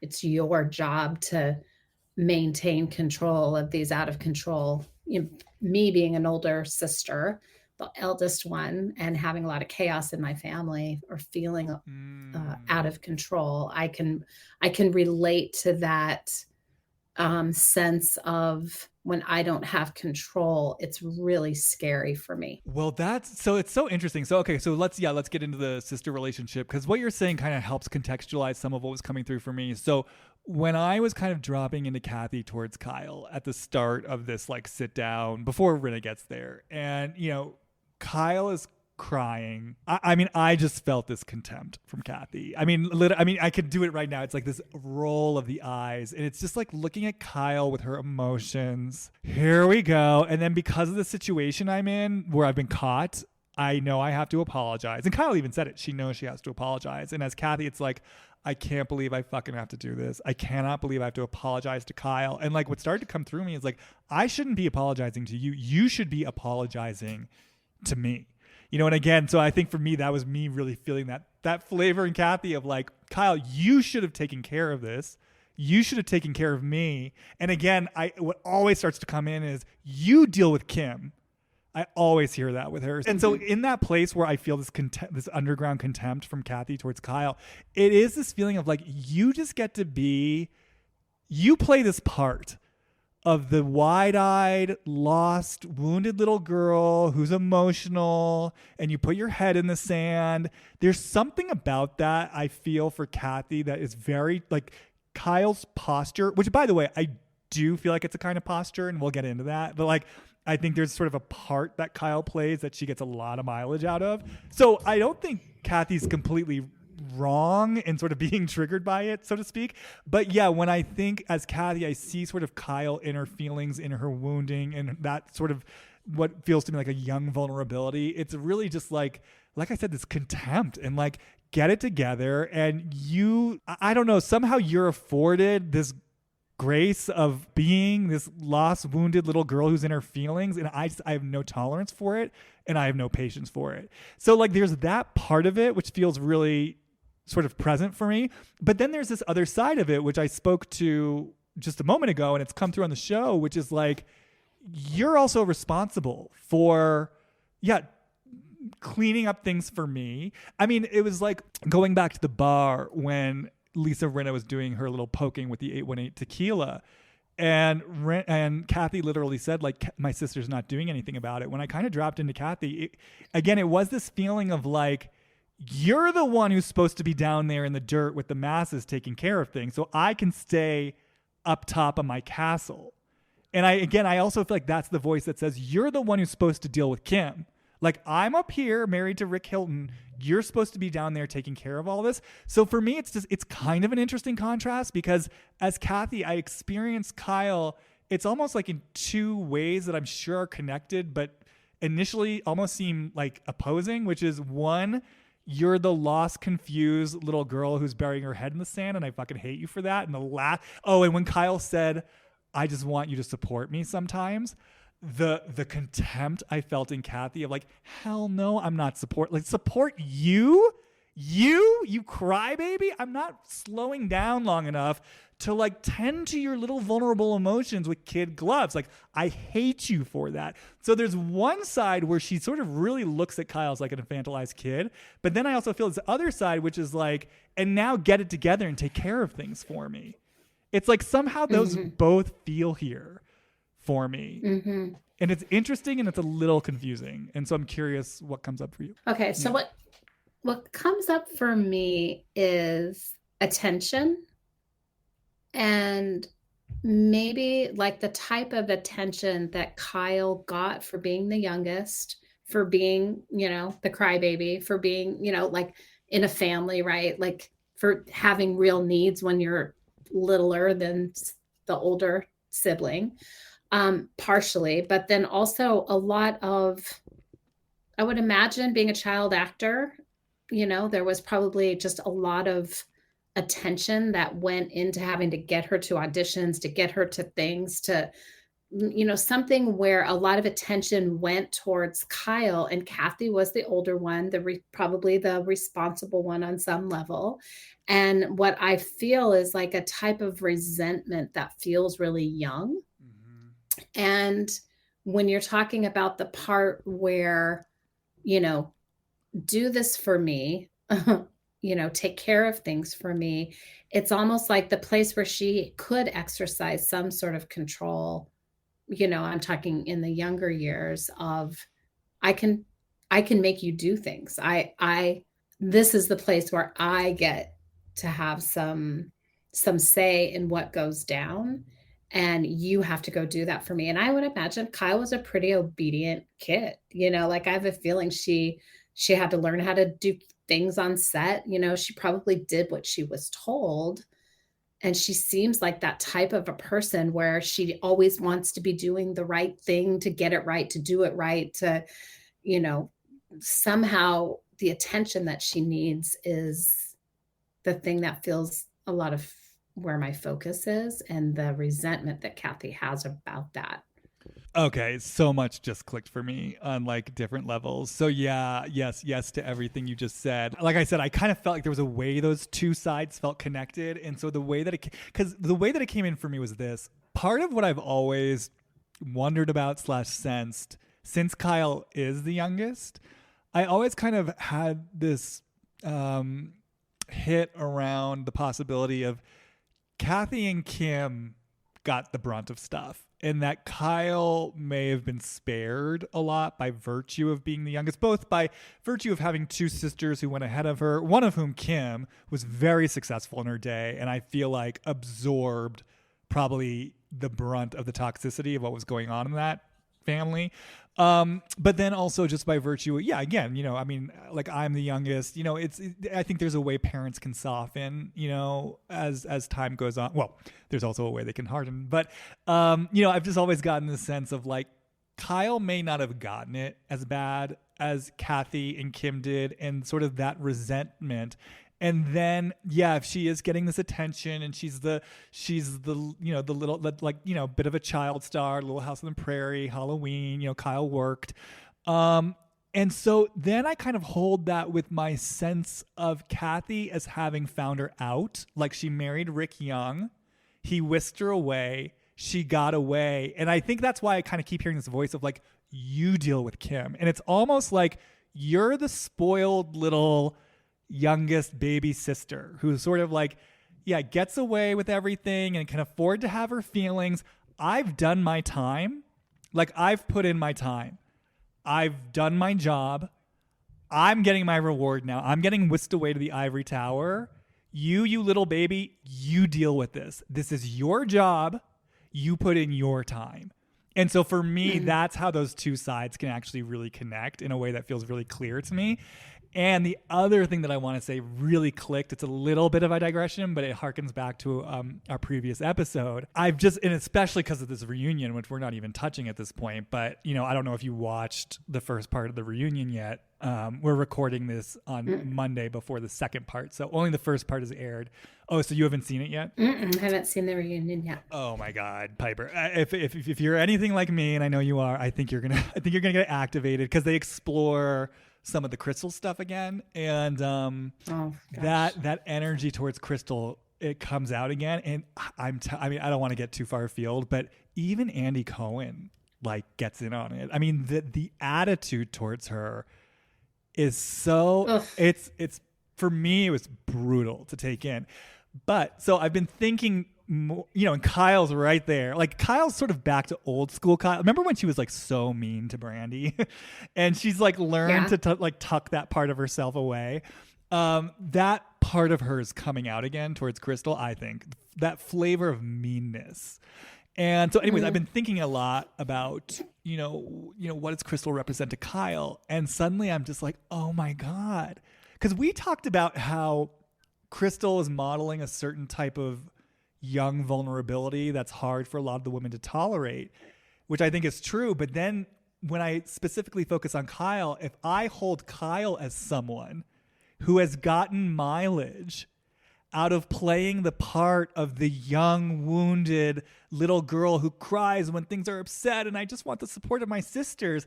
And then she looks at Crystal and, I mean, I don't actually think that's what Crystal is doing, but she sees Crystal embodying a certain type of a young, wounded vulnerability. As Kyle, it's like, wait a second. I can see it as possibly two ways. One, like that's my role, or also you're holding up a mirror to something that I do, and that's uncomfortable for me.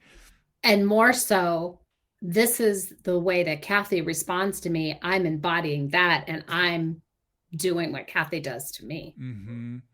Like I'm embodying the way that people in my family have treated me. Exactly, because it's like I was gonna say when Kyle said in that sit down, like I want you to support me, and I just talked about it. Like as Kathy, what I felt was no effing way am I slowing down to hold your hand during these emotions. That's literally how I feel about Kyle. Well, really the whole group, but Kyle towards Crystal. Like no way. Like I refuse to slow down long enough. Even if I don't understand what you're saying or you're contradicting yourself. I mean, again, you'll see it. It was clear Crystal was struggling in some way to speak what was coming up. And I think in large part because there's not room or space in that reunion forum to really speak to it. And also these people don't want to hear it and they're ready to pounce on anything she says. But I can feel, like what you're saying, that part of Kyle, it's like, I'm not dropping my guard long enough to sit with you, Crystal, and to really hear what you have to say and to tease it out. Because just like Kathy, I am not willing to feel. I will not feel this with you.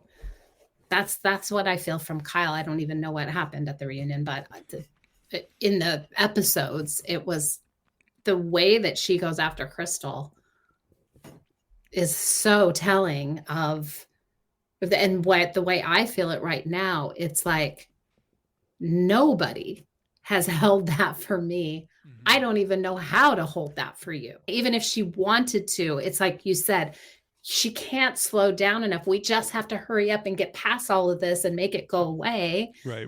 Because this is not something I know how to do or feel. Yeah, I was literally going to say the same thing. Like, no one did this for me.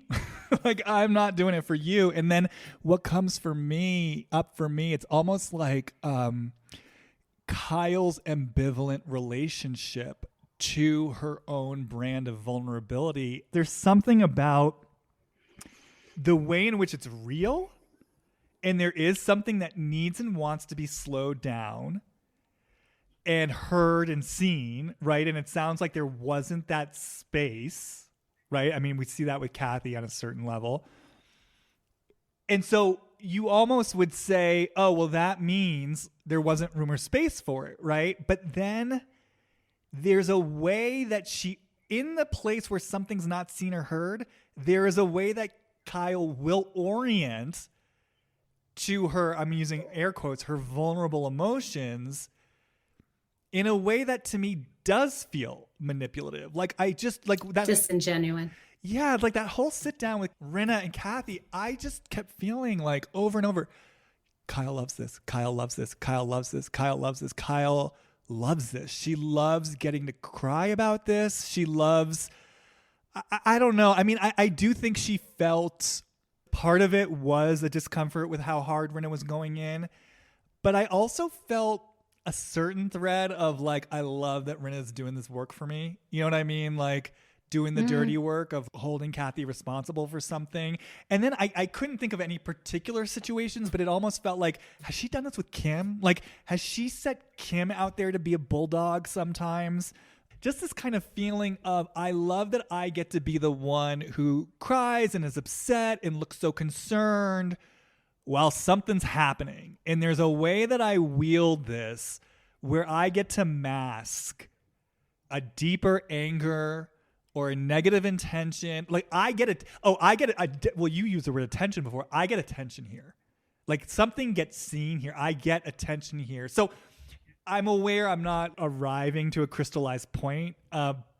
To me, like I said, I just feel this ambivalence of something in Kyle that really does want to come through connected to her vulnerability. But then, like I said, a way she uses it for attention and to sort of passive aggressively get some kind of need met. And again, I'm not quite sure where that line is or how that worked, but I feel that here.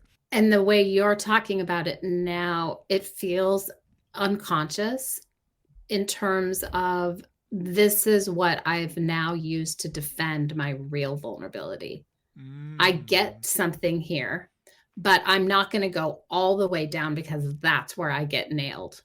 You know, like I'm going to keep it at this level. This is where the manipulation, you might be picking up on maybe the falseness of it, or the, you know, like hold up Crystal and hold up Kyle. Their vulnerability, in air quotes, feels completely different. And from my perspective, it's like Kyle's, I don't sense it as vulnerability. I sense it as a hurt that she's familiar with, that she doesn't know how to hold for herself, and then get something with her inability to hold it completely, where Crystal holds it. She's been holding it her whole life. It's probably, you know, so familiar in some way.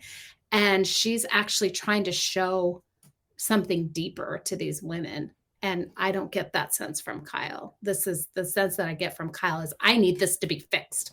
I need this to just be moved past and gone and everything set right again.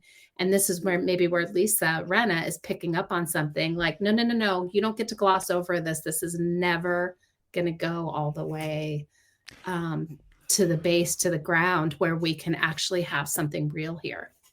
Well, it's so interesting because now I'm tying all the threads together because, you know, one of the things that Rinna said after Kathy left was there's a core thing here that's not been dealt with.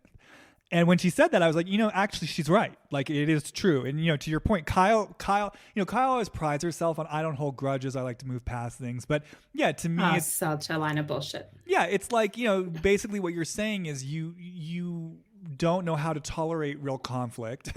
You don't know how to get into the unknown of really exploring things. And it's so uncomfortable to you that you want to just sort of glaze over it. And so that's what you do. And so it was interesting to me that Rinna said that. And I was like, she's actually right, even though I think she's wielding it in a sort of weaponized way.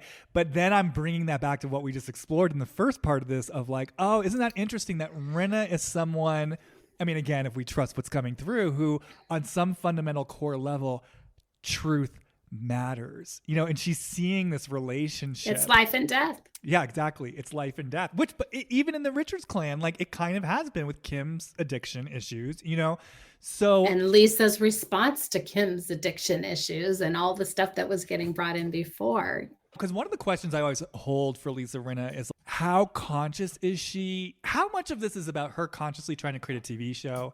And how much of this is her lost in her patterns or whatever you want to call it. And I can see now as we're talking about this, how easy it would be for it to all get conflated. You know what I mean? That, yeah, she is making a TV show, which by the way, the TV show is part of her hustle and her kill or be killed and her survival. So it's all in there anyway, right? But that it is also really bound up in something that's like true and real for her. But it is so interesting to me. I don't usually use this word because it feels like such a reductive thing to say about someone, but it's so interesting. Lisa feels like she suffers from such classic projection. It's like she's looking at the sisters over here saying, oh, you guys aren't getting to the core of whatever's going on in your family system, when it feels like she needs to be turning that spotlight against her own family system. But the other thing I was going to say about all this was, what was so interesting to me in terms of like Kyle's performative emotions is the thing that kind of ultimately brought Kathy and Kyle back together before Rinna arrived was Kathy saying, Mom would be proud of you. Well, she was like, I'm proud of you. I'm proud of all the things that you've done, and Mom would be proud of you. I thought what was so interesting is first Kyle was crying and sort of putting on the tears, and then Kathy kind of started to turn it on her. And she's like, well, Kyle, it's hard to reach you on the phone, and we don't get enough time together. And it was interesting for me to see how quickly the tears stopped. And then Kyle actually did start saying some things that I was like, oh, this actually feels real. Like Kyle was saying, you call me to vent and you don't ask me anything about myself. And I mean, what I hear her saying is I then have to be the vehicle for your rage or whatever is going on. And Kyle shared in an interview, she'll get a text from Kathy saying, I'm about to call you. And she's like, my whole body shuts down because I'm about to receive this barrage of Kathy's sort of angry energy. And it was just interesting to me. I was like, oh, now we're getting into some real stuff. Like we're getting into some threads here that might go somewhere. And so then it was just so interesting to me that as Kathy then kind of pivoted to Kyle, I'm so proud of you and Mom would be proud of you, the tears start to come again. Kyle embraces Kathy. And I'm like, oh, this is, to Rinna's point, this is where the core gets skipped over. Like this is where they're defaulting into some old, like this is what the child in Kyle wants. I want Mom and Dad to be proud of me. I want Kathy to be proud of me. I'm going to cry so people make it feel better. And it's like them agreeing to some old narrative that then just allows them to continue sweeping everything under the rug. I was just struck by that contrast in Kyle, even just in that one conversation of like the tears to starting to drop into something real. And then the tears getting turned on again as soon as they evoke, Saint Big Kathy and the mother's love and support. Yeah, it's interesting as you name this shutting on and off of things, being, well, I'm assuming you're attaching manipulation to it. Is that what you're saying? Like this ability to turn something on and off that way? It feels manipulative to you? Well, it does feel unconsciously manipulative. And also, I think I'm just speaking to the contrast of what I perceived as a contrast in Kyle of like, the performative tears versus, oh, wait, wait a second. We just stumbled into something real here. And the limitations of the space to hold something real and what's required of Kyle to stay in relationship with Kathy in a certain type of way. Yeah, that limitation, that container, that inability to contain, for me, speaks highly to the places where she gets overwhelmed easily and the tears come and then they get shut off just as quickly. She will shut it down. And I think the shutting down is very conscious. And I think the allowing them to come up is less. It's almost like she is moved. It's something happens where it reaches her, it starts to come, and then she knows she has to shut it down. And I don't think she has had enough space to really let something move in connection to resolve something. It's just been, right, like a generative sadness that I'm going to keep holding on to, or victimhood, or this was done to me, or something related to not being able to have had someone hold them for her, alongside there with her. And so they just are right there all the time. Yeah, it's almost like what I hear you saying is there's almost something developmentally just really young that never got to fully express itself. And so, yeah, that feels really true and right to me, because that is how I experience it. Sometimes Kyle feels really young to me. Like sometimes she almost always does, especially next to her kids. She loves her. Obviously, there's a lot of love in her family. She loves them and everything. But when I see her interact with her kids sometimes, it's interesting because she reminds me a little bit of my sister. And so when I relate to this and feeling the relationship of the younger sister and the older sister, I kind of I can feel that positioning of being in control, being the one that has had enough, the ability to hold something because I'm older, and my sister not quite being able to do that as well. And so my judgment was always something about being so dramatic. You're so Right. dramatic. Where, if I let go of that judgment, it might be nobody held you in a way that you needed to be held so that you could hold this for yourself yet.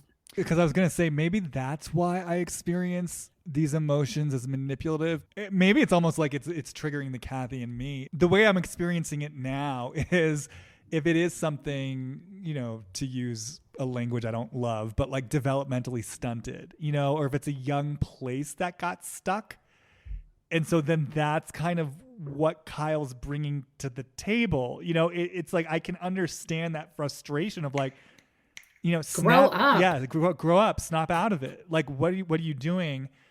I still feel like there is something in a young place, again, in a young unconscious place. I think there's something Kyle gets there. Like, I do think she gets an attention, or if almost the way it's coming in now, if there's a perceived threat from the outside, I can maybe soften it with these tears, because they are forced to coddle me in a certain type of way.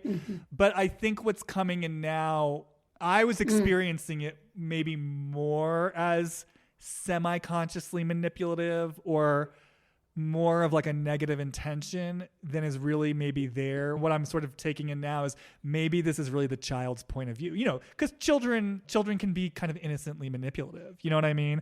And maybe that's part of what I'm picking up on. Yeah, it's both a learned behavior, but protective of something. And this is where I feel it as a protection of something deeper, much deeper, that I will I'm not going to trust you with that, because you haven't even been able to hold this, this range right here. And then just to kind of circle back around, just really taking in that conversation between Kyle and Kathy, this notion of the limitations of the relationship. And I think, what I always see in Kyle, I saw this with Kim and Kyle, and now I feel like I see it with Kyle and Kathy. It's just, these are severely limited relationships. And it feels like Kyle, again, in the place where it feels like she's very young, it just seems like she doesn't want to fully let herself know the limitations of these relationships. Because this is the other thing I want to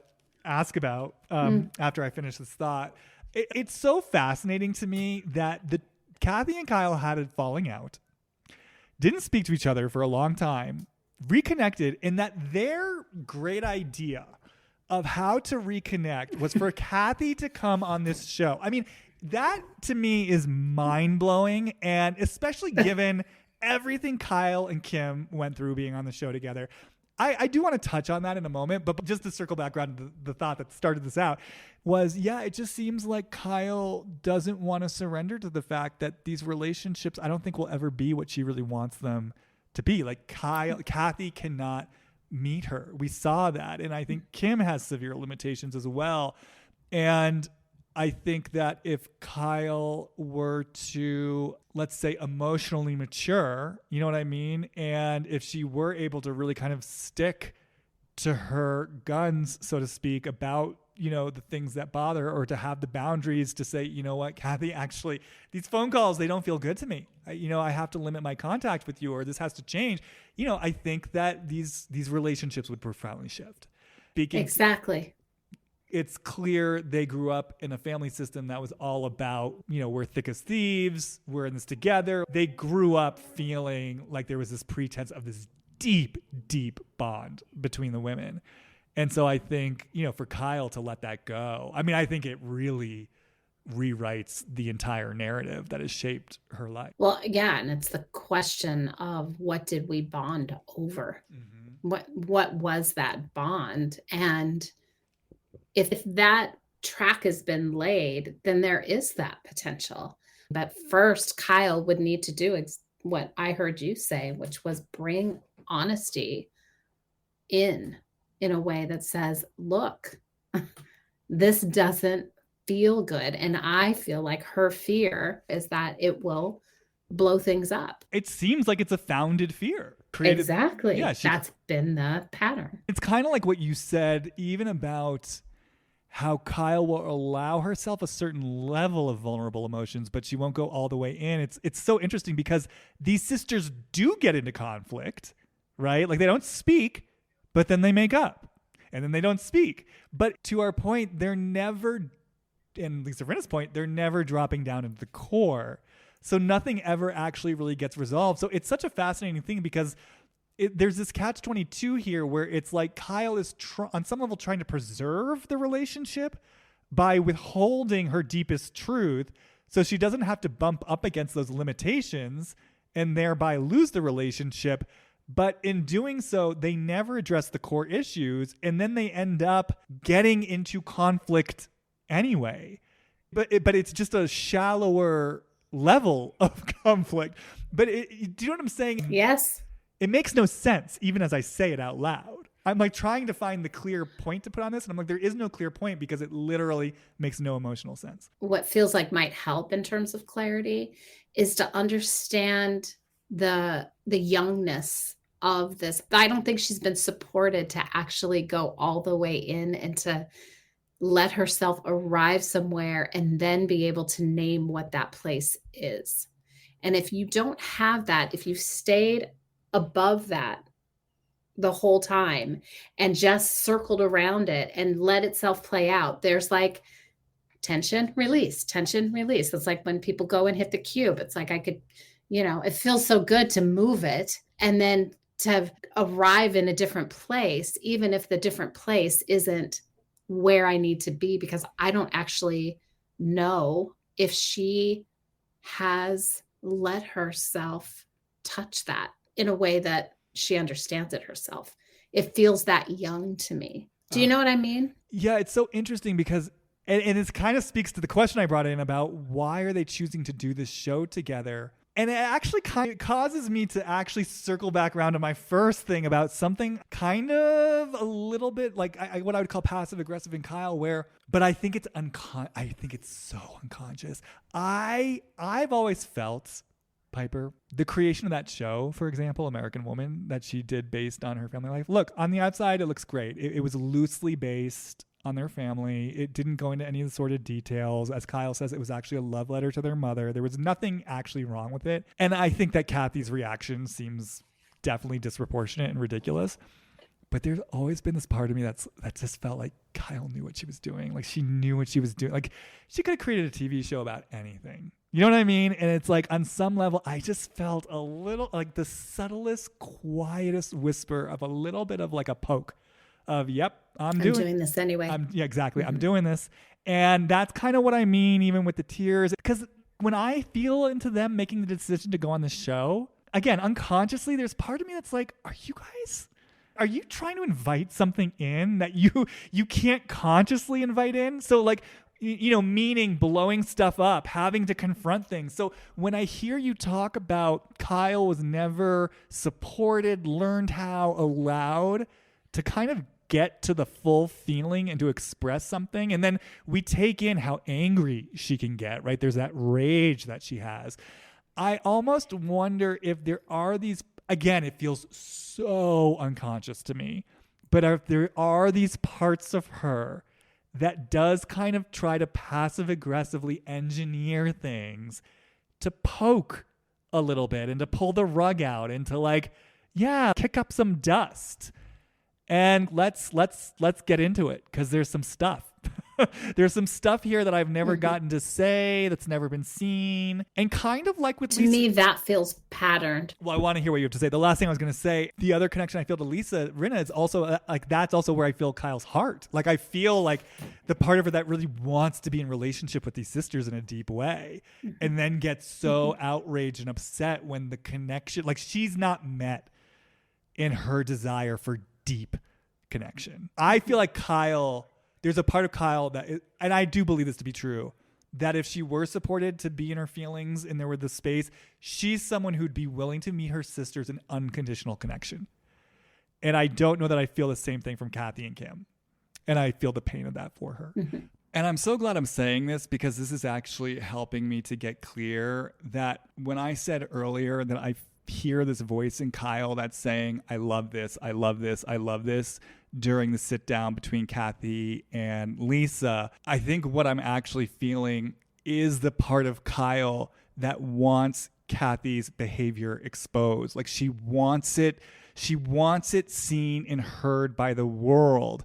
And I actually think, whereas Lisa Rinna wants it seen and heard by the world to punish Kathy in some way, I think Kyle wants it seen and heard by the world because of some young belief / hope that if it gets seen and Kathy has to answer for it, Kathy will then take responsibility for it and change, and then they can actually have the kind of deep, connected, healthy relationship that I think Kyle wants deep down.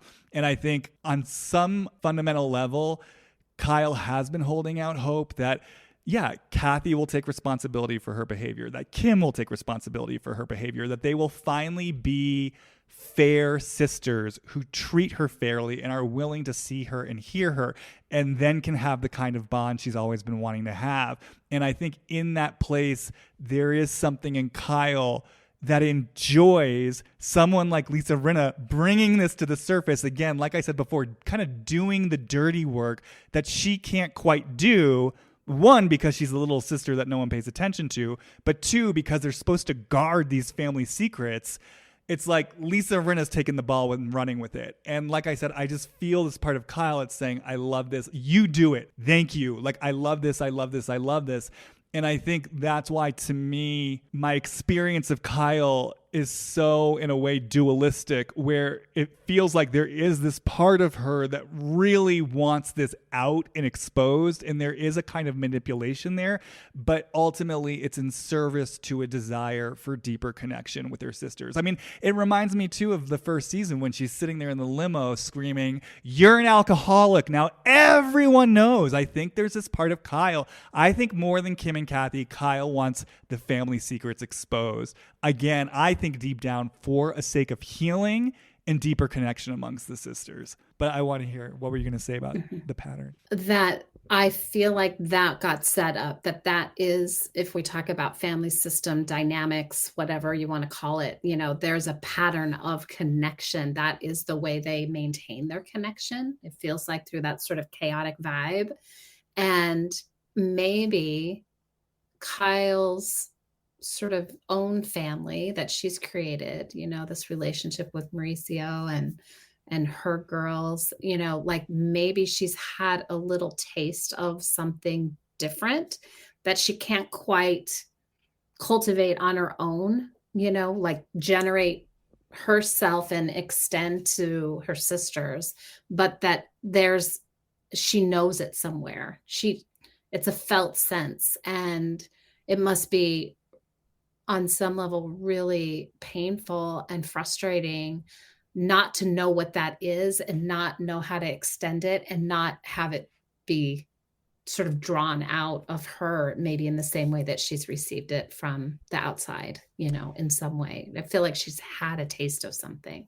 Well, it's interesting you say that, because as truly horrific as that home environment seems like it was that the three of them grew up in, what I also got from reading The House of Hilton, and also just taking in Kyle and taking in the others, the sense that I've gotten is, as horrific as it may have been, I also feel like there was actually a lot of love there. Like, there was love, and I think, yes, wires got crossed between love and collusion and all sorts of things. But I think, by all accounts, even Big Kathy could be very charming, and sort of created almost like she would take in their friends and kind of created like this world of sorority. So I think there was a deep sense of love. And so just going back to this possible sense I've had of Kyle being the baby and not getting the worst of it, and maybe being protected from the worst of it, and there being that love there, to me it would make sense why she, of the three of them, could then draw in a life and a family that does reflect the hearth, the home, the safety, and that she's looking for that connection. And I think, just to kind of circle back around again to this thread of the vulnerability, it's like, I am so drawn to what you brought in around Kyle perhaps being this feeling girl who is sort of picking up on things, seeing things, hearing things, having feelings, maybe like starting to express them. And then, like you said, it's not fully supported all the way, right? And it gets cut off and she's not allowed to have that. It just, I'm still so drawn to this line of what she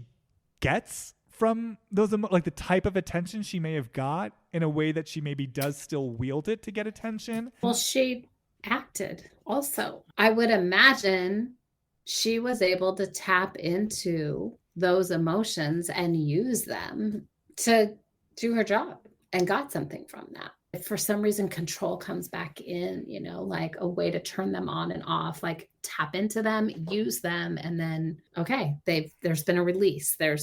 I'm back to my baseline again. But it served like a twofold purpose. I could use it for my job. I get recognized for the ability to do that. But there is something else that I think, you zero in on the manipulative aspect of it. She does get something from it. There is a type of attention, and maybe what she gets from it is a pass that allows her not to go deeper into her pain. Well, so there's two things. So that was the first one I was going to say. It allows her to disown the adult in her, right? So if she were to step into the adult, like going back to what we were talking about earlier, who owns her boundaries and says, Kathy, this relationship doesn't feel good to me, and this is the place where I risk losing connection with you, which, to your point, if she did lose the connection in a sort of deeper kind of way where she's really putting her heart on the line, that's going to take her into a deeper level of pain that probably she hasn't wanted to know for herself. So I think that's there. But I think this is what I've been picking up on this whole time. And by the way, I say this as the baby in the family.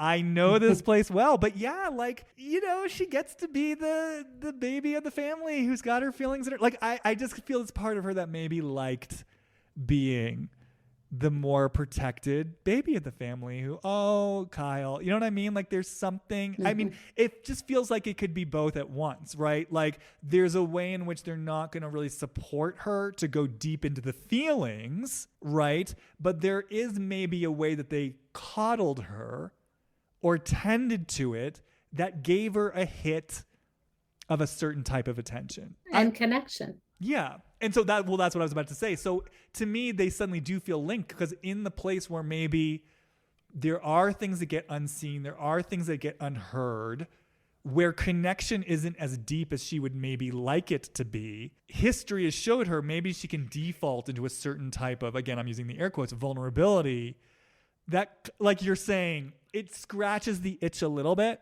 Like something's kind of seen and then, hey, I do get a certain type of connection. Like this is what I know. And yeah, there's a flavor of it that is authentic and is seeing something. And there's a flavor of it that's like, yeah, I know how to get my needs met here. And by the way, when I cry, everyone does have to kind of the adults have to pump the brakes and pay a little bit of attention to me, So I feel both things here and they suddenly do feel more organically linked to me than they did before. Does it make sense when I articulate it?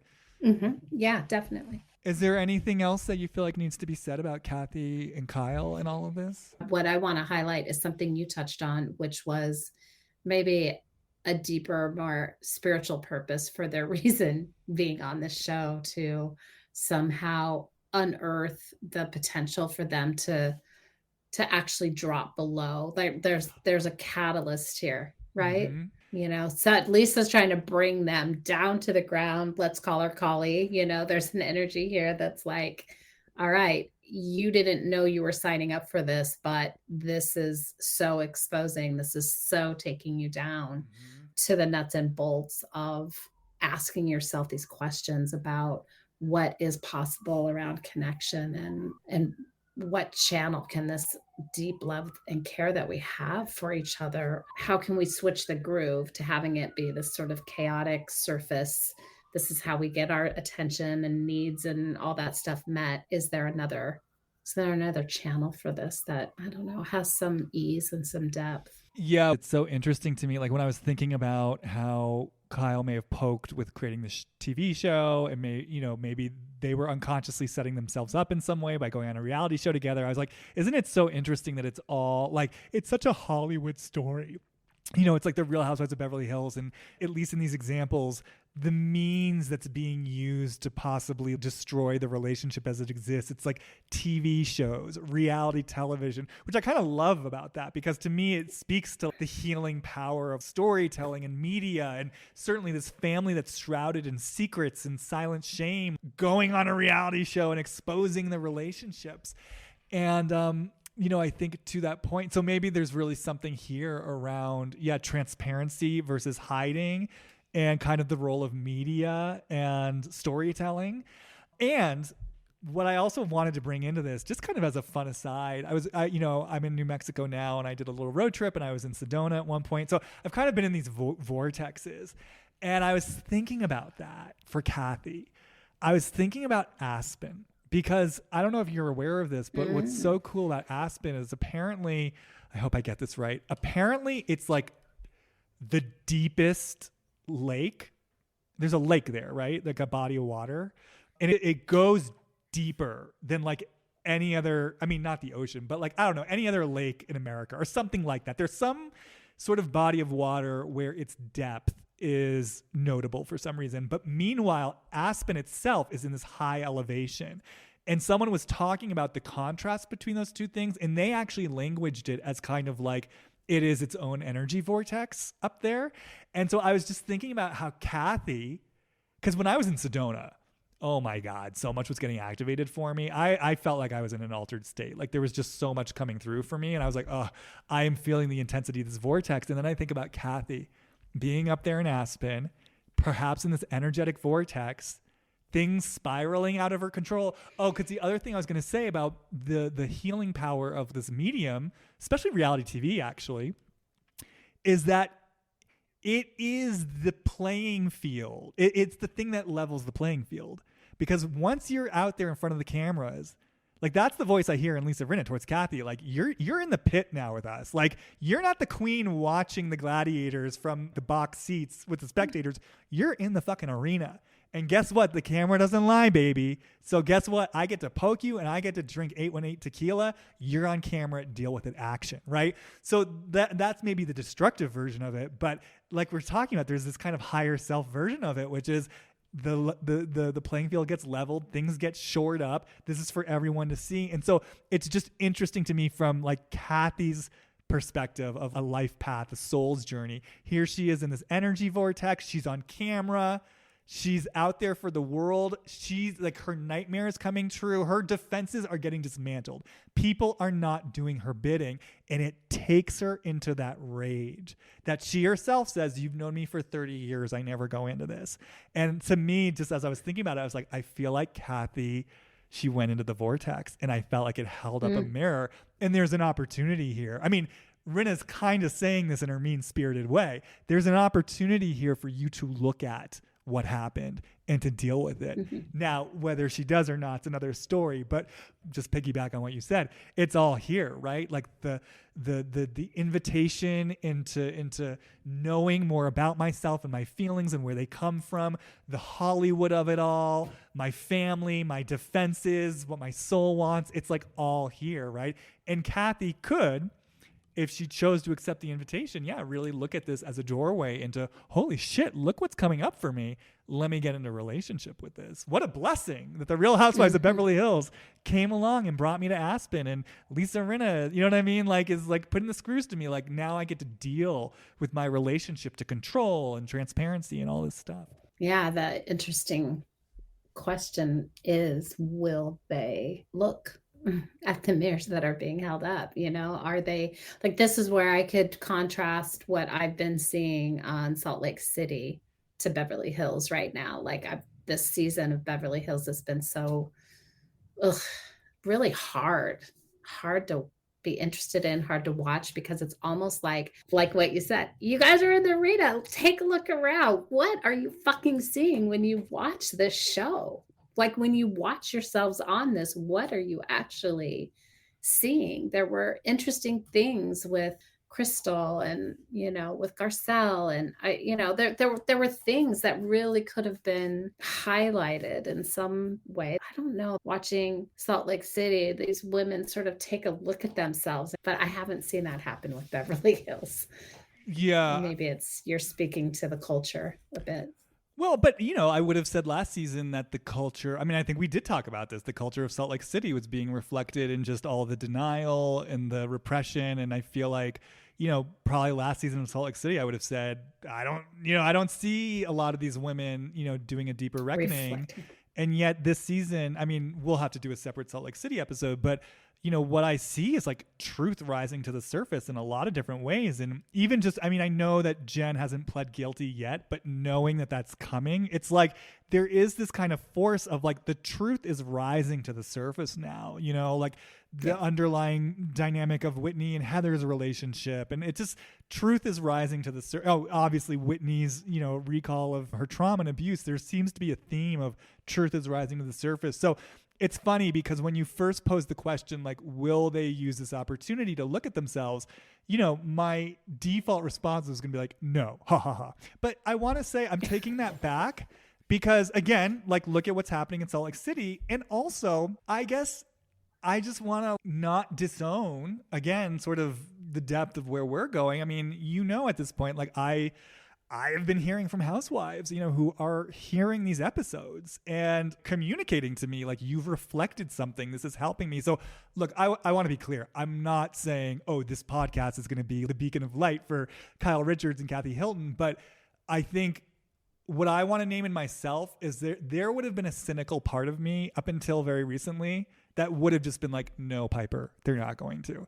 And I want to say, like, no, it is possible that, for example, someone might hear this or they might hear something else and it might spark something and they might go on that journey to some degree. So I don't know. I just want to hold the space and possibility for that because, like I said, I never really, I mean, I don't mean to conflate what is happening with my podcast with this stuff, but it's like I never would have really expected to hear from people who are on these shows and for them to be as open to it as they have been. And so to me, it's like, it just reminds me at the end of the day, we are all human beings, I believe, and we all have these souls and that ultimately there's a part of our souls that want to step into whatever they're here to do. And again, I'm not saying that we're the authority on what these women's souls are here to do, but just speaking to even for people like Kathy Hilton, Kyle Richards, Erica Jane, Lisa Rinna, is it possible?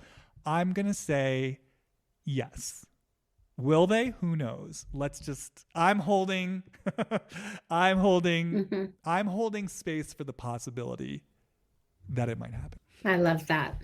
And I want to say maybe the time that, you take with the guests that you have, that our perspective, we're holding up a mirror back to them in some reflective way to say, have you considered? I mean, whether or not you do, whether or not the consideration is, respected or validated in any way, it doesn't really matter. But I think maybe that is ultimately what these reality shows, how I can justify sort of taking part in this cultural way that I have been recently. I think I say this every time, but after speaking with you in this way about what we're seeing, it makes me realize that I'm watching this for a reason. I'm not just checking out. Right. Like I'm actually checking in on myself and I'm looking at the unchecked parts of my own process, the things that I'm not willing to see, trying to make sense and meaning out of why somebody would put themselves through something like this. Yeah. I mean, I love you saying that because you are actually speaking to my intention with this podcast in the first place, which is to use these stories and these people as a vehicle for deeper self-reflection. And I just love finding kind of the sacred in the profane. That's how I've always been. And, I think the last thing I want to say about all this too, that just, I don't know that I've ever said this out loud. And to me, it feels implicit to what we're doing, but I do want to say that I very intentionally and consciously let myself kind of embody two points of view in these explorations, which is, the person who's maybe intuiting information and holding space for the soul's journey, and also the human being who's a TV watcher who has judgments and gets triggered. I like this person, I don't like that person on a personality level. And just to be clear, though, that fundamentally at the end of the day, I am coming from a place of supporting all of these people. And I do feel like it's so deeply vulnerable how they put themselves out there. And even when I'm talking about people in a way that is judgmental, or I'm triggered, or I'm rolling my eyes at them, I'm also always holding space for their humanity and rooting for their humanity. And I don't know, I just don't want to get it twisted that I don't ever want to create a culture where it seems like if I personally don't like someone, or I'm triggered by someone, that I'm saying, oh, they're a bad person or they're bad inside, because it's not where I'm coming from at all. And maybe part of me is saying this because I have been hearing from more people who are involved in the shows. And, it makes me think about sometimes about what I say and how I say it. And I do like giving myself permission to be a TV viewer, because I am a human being and I am a TV viewer, and I do have my opinions and thoughts and triggers. But I also care about the impact I have on other people. And I think that's it. I appreciate you, Jamie, for that. All right, Piper, anything? I feel like we really got into a lot. Is there any last final notes? I'm all poured out. All right, you guys, thank you so much for going on this journey with us. As always, I am most grateful for anyone who is listening to this. As always, you can find me on Instagram, JAMIESTEIN, for more of my content. If you are interested in my work, head over to my website, hollywoodreadings.com, and send me an email. And I will say, as of this recording, I'm now booking for November and December, and it will fill up really quickly because of the holidays. So if you are thinking you want to get some sort of information about your soul's journey, or the invitation being issued by the circumstances of your life, and you want to do that before the new year, definitely reach out to me. And that's it for now. I'll see you guys all on the flip side.